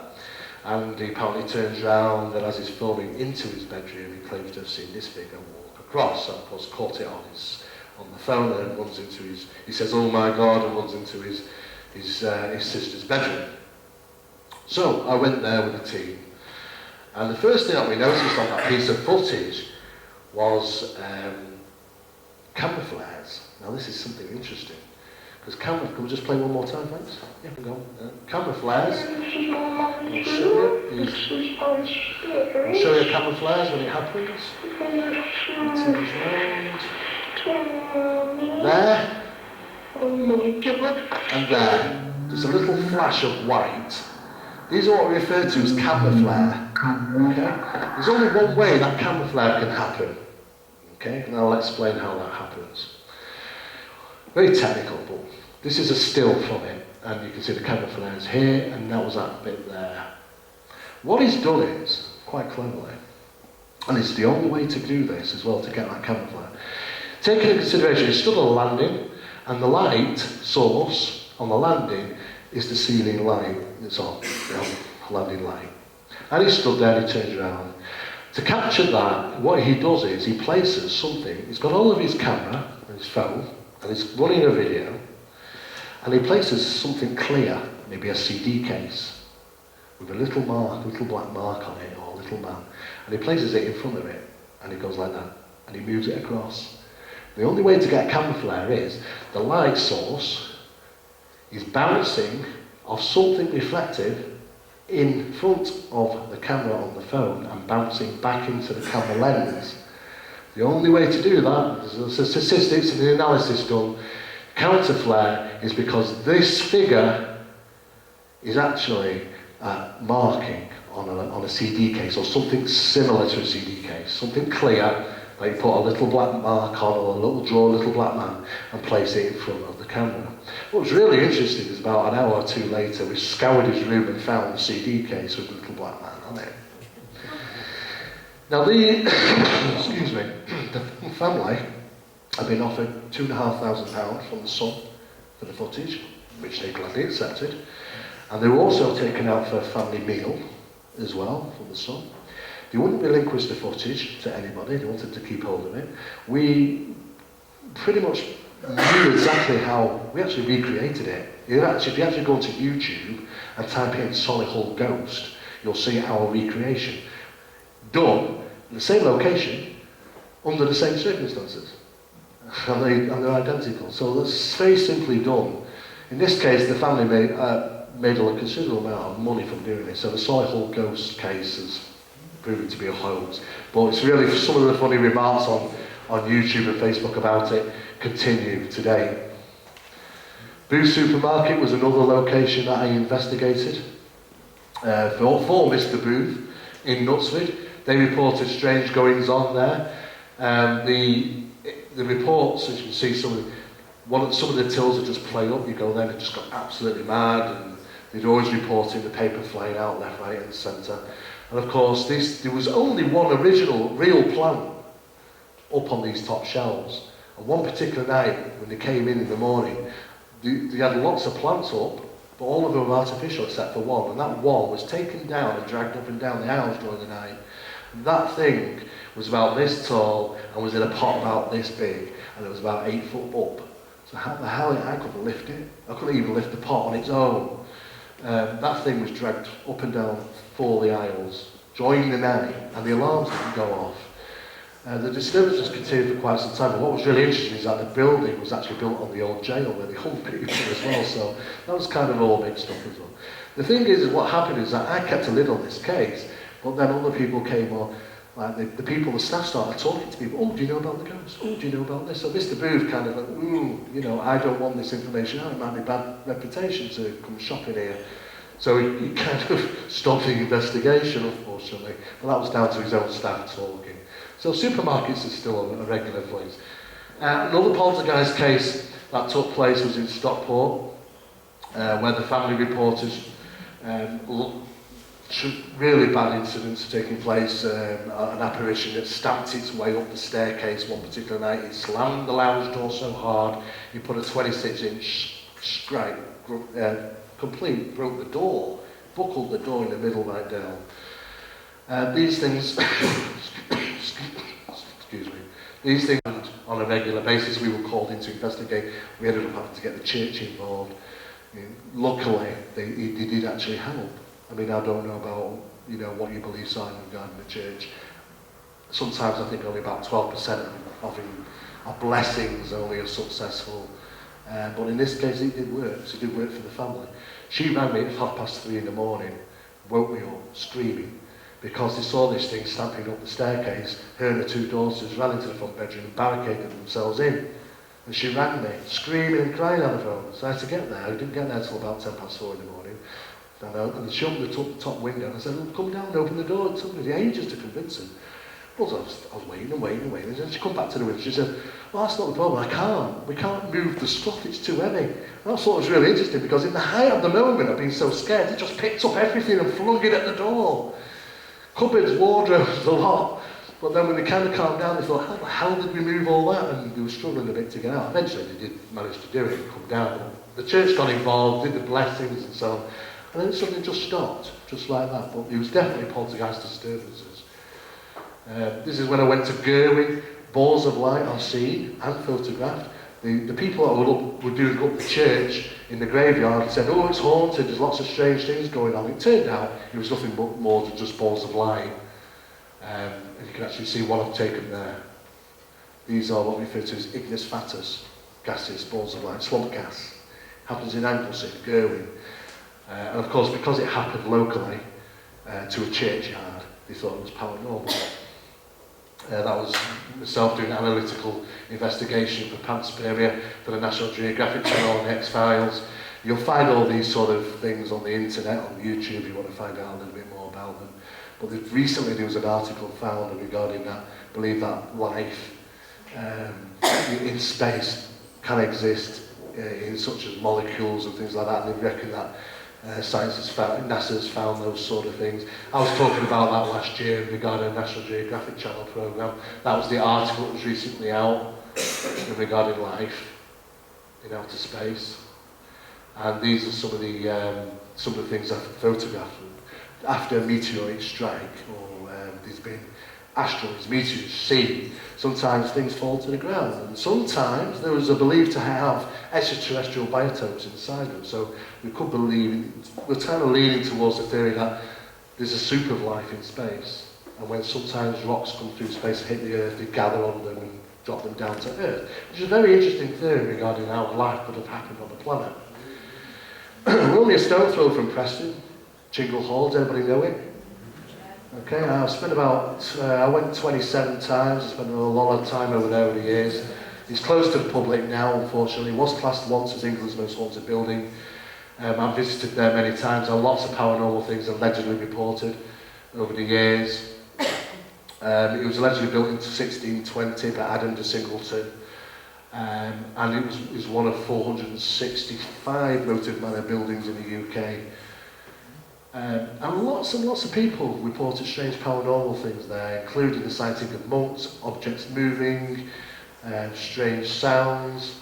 I'm going to talk to you about, very briefly now, about an unusual sound that was captured by one of our teams one night there. It was,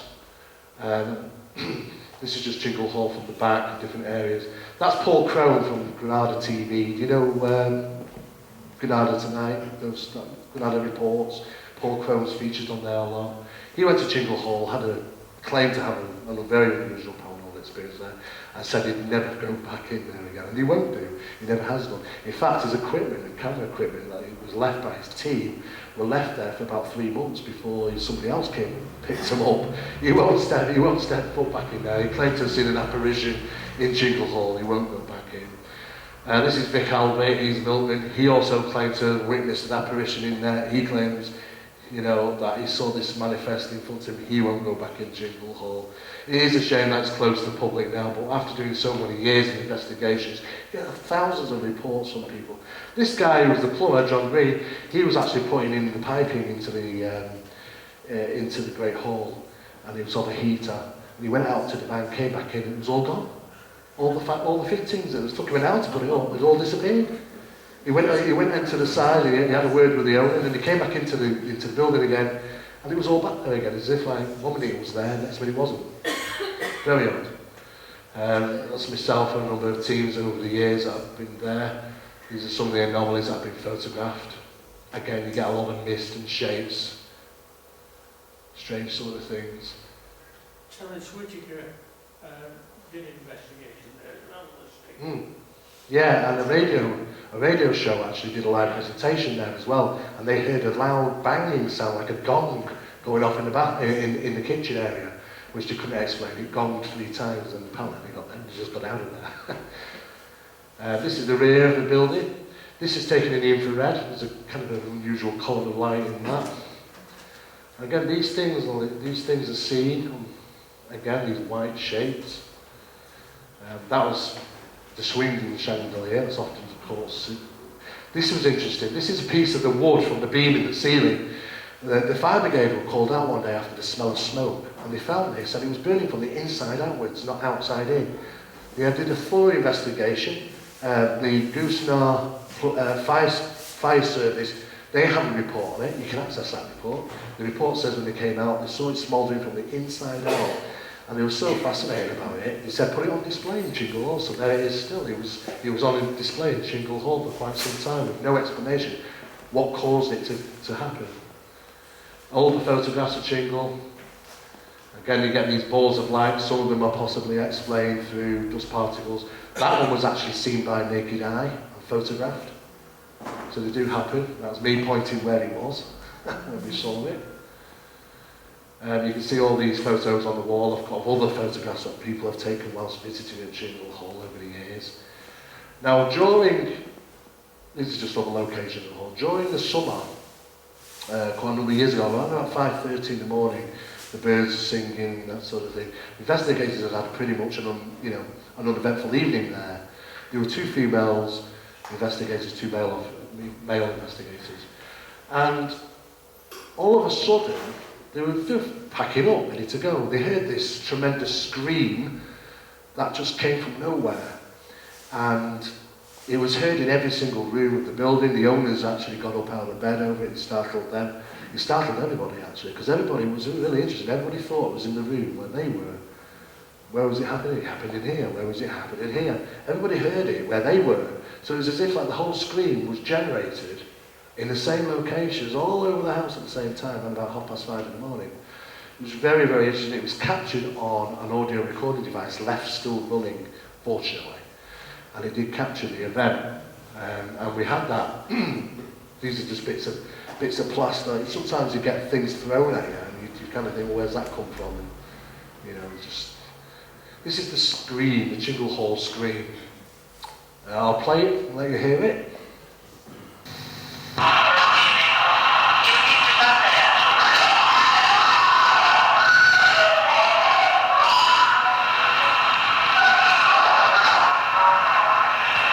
The first bit is just people talking. Then you hear the paranormal scream. The other screams are from my investigators. The 2 female investigators. Play that once more.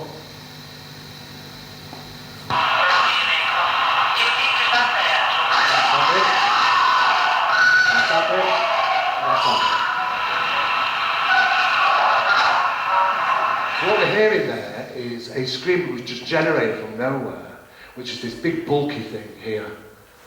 Okay, that mass of sound. The 2 other screams that follow it are the 2 female investigators who were there at the time. They thought it happened right behind them. They were trying to get down the stairs as fast as they can. And they screamed, both of them. So that's their scream, and that's their scream. And that's the paranormal scream. Big difference in that. The analysts at Manchester University looked at this and found out straight away, very quickly, that the overlapping sound here was between 391 to 411 hertz. Well, that's higher than human vocals. Okay? The female human vocals. The standard vocals here of the female vocalizations are 211 to 238 hertz. That falls about right. I think the females can go up to sort of 255 hertz.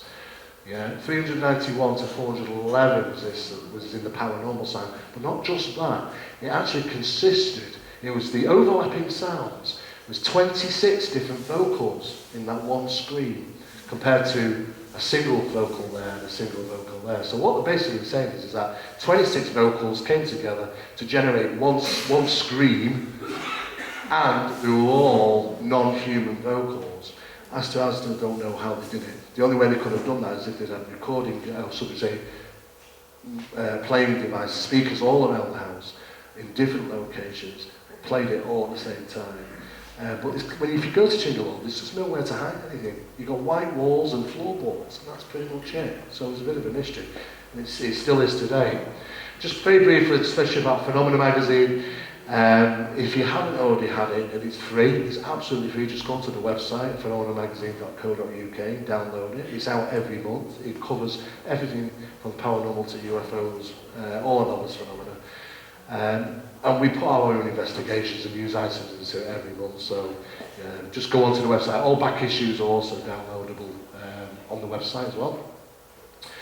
Also, Strange Happenings was the second book I wrote, which is available. You can obtain it from the website. If you actually go onto the Mapping website, you'll get details there.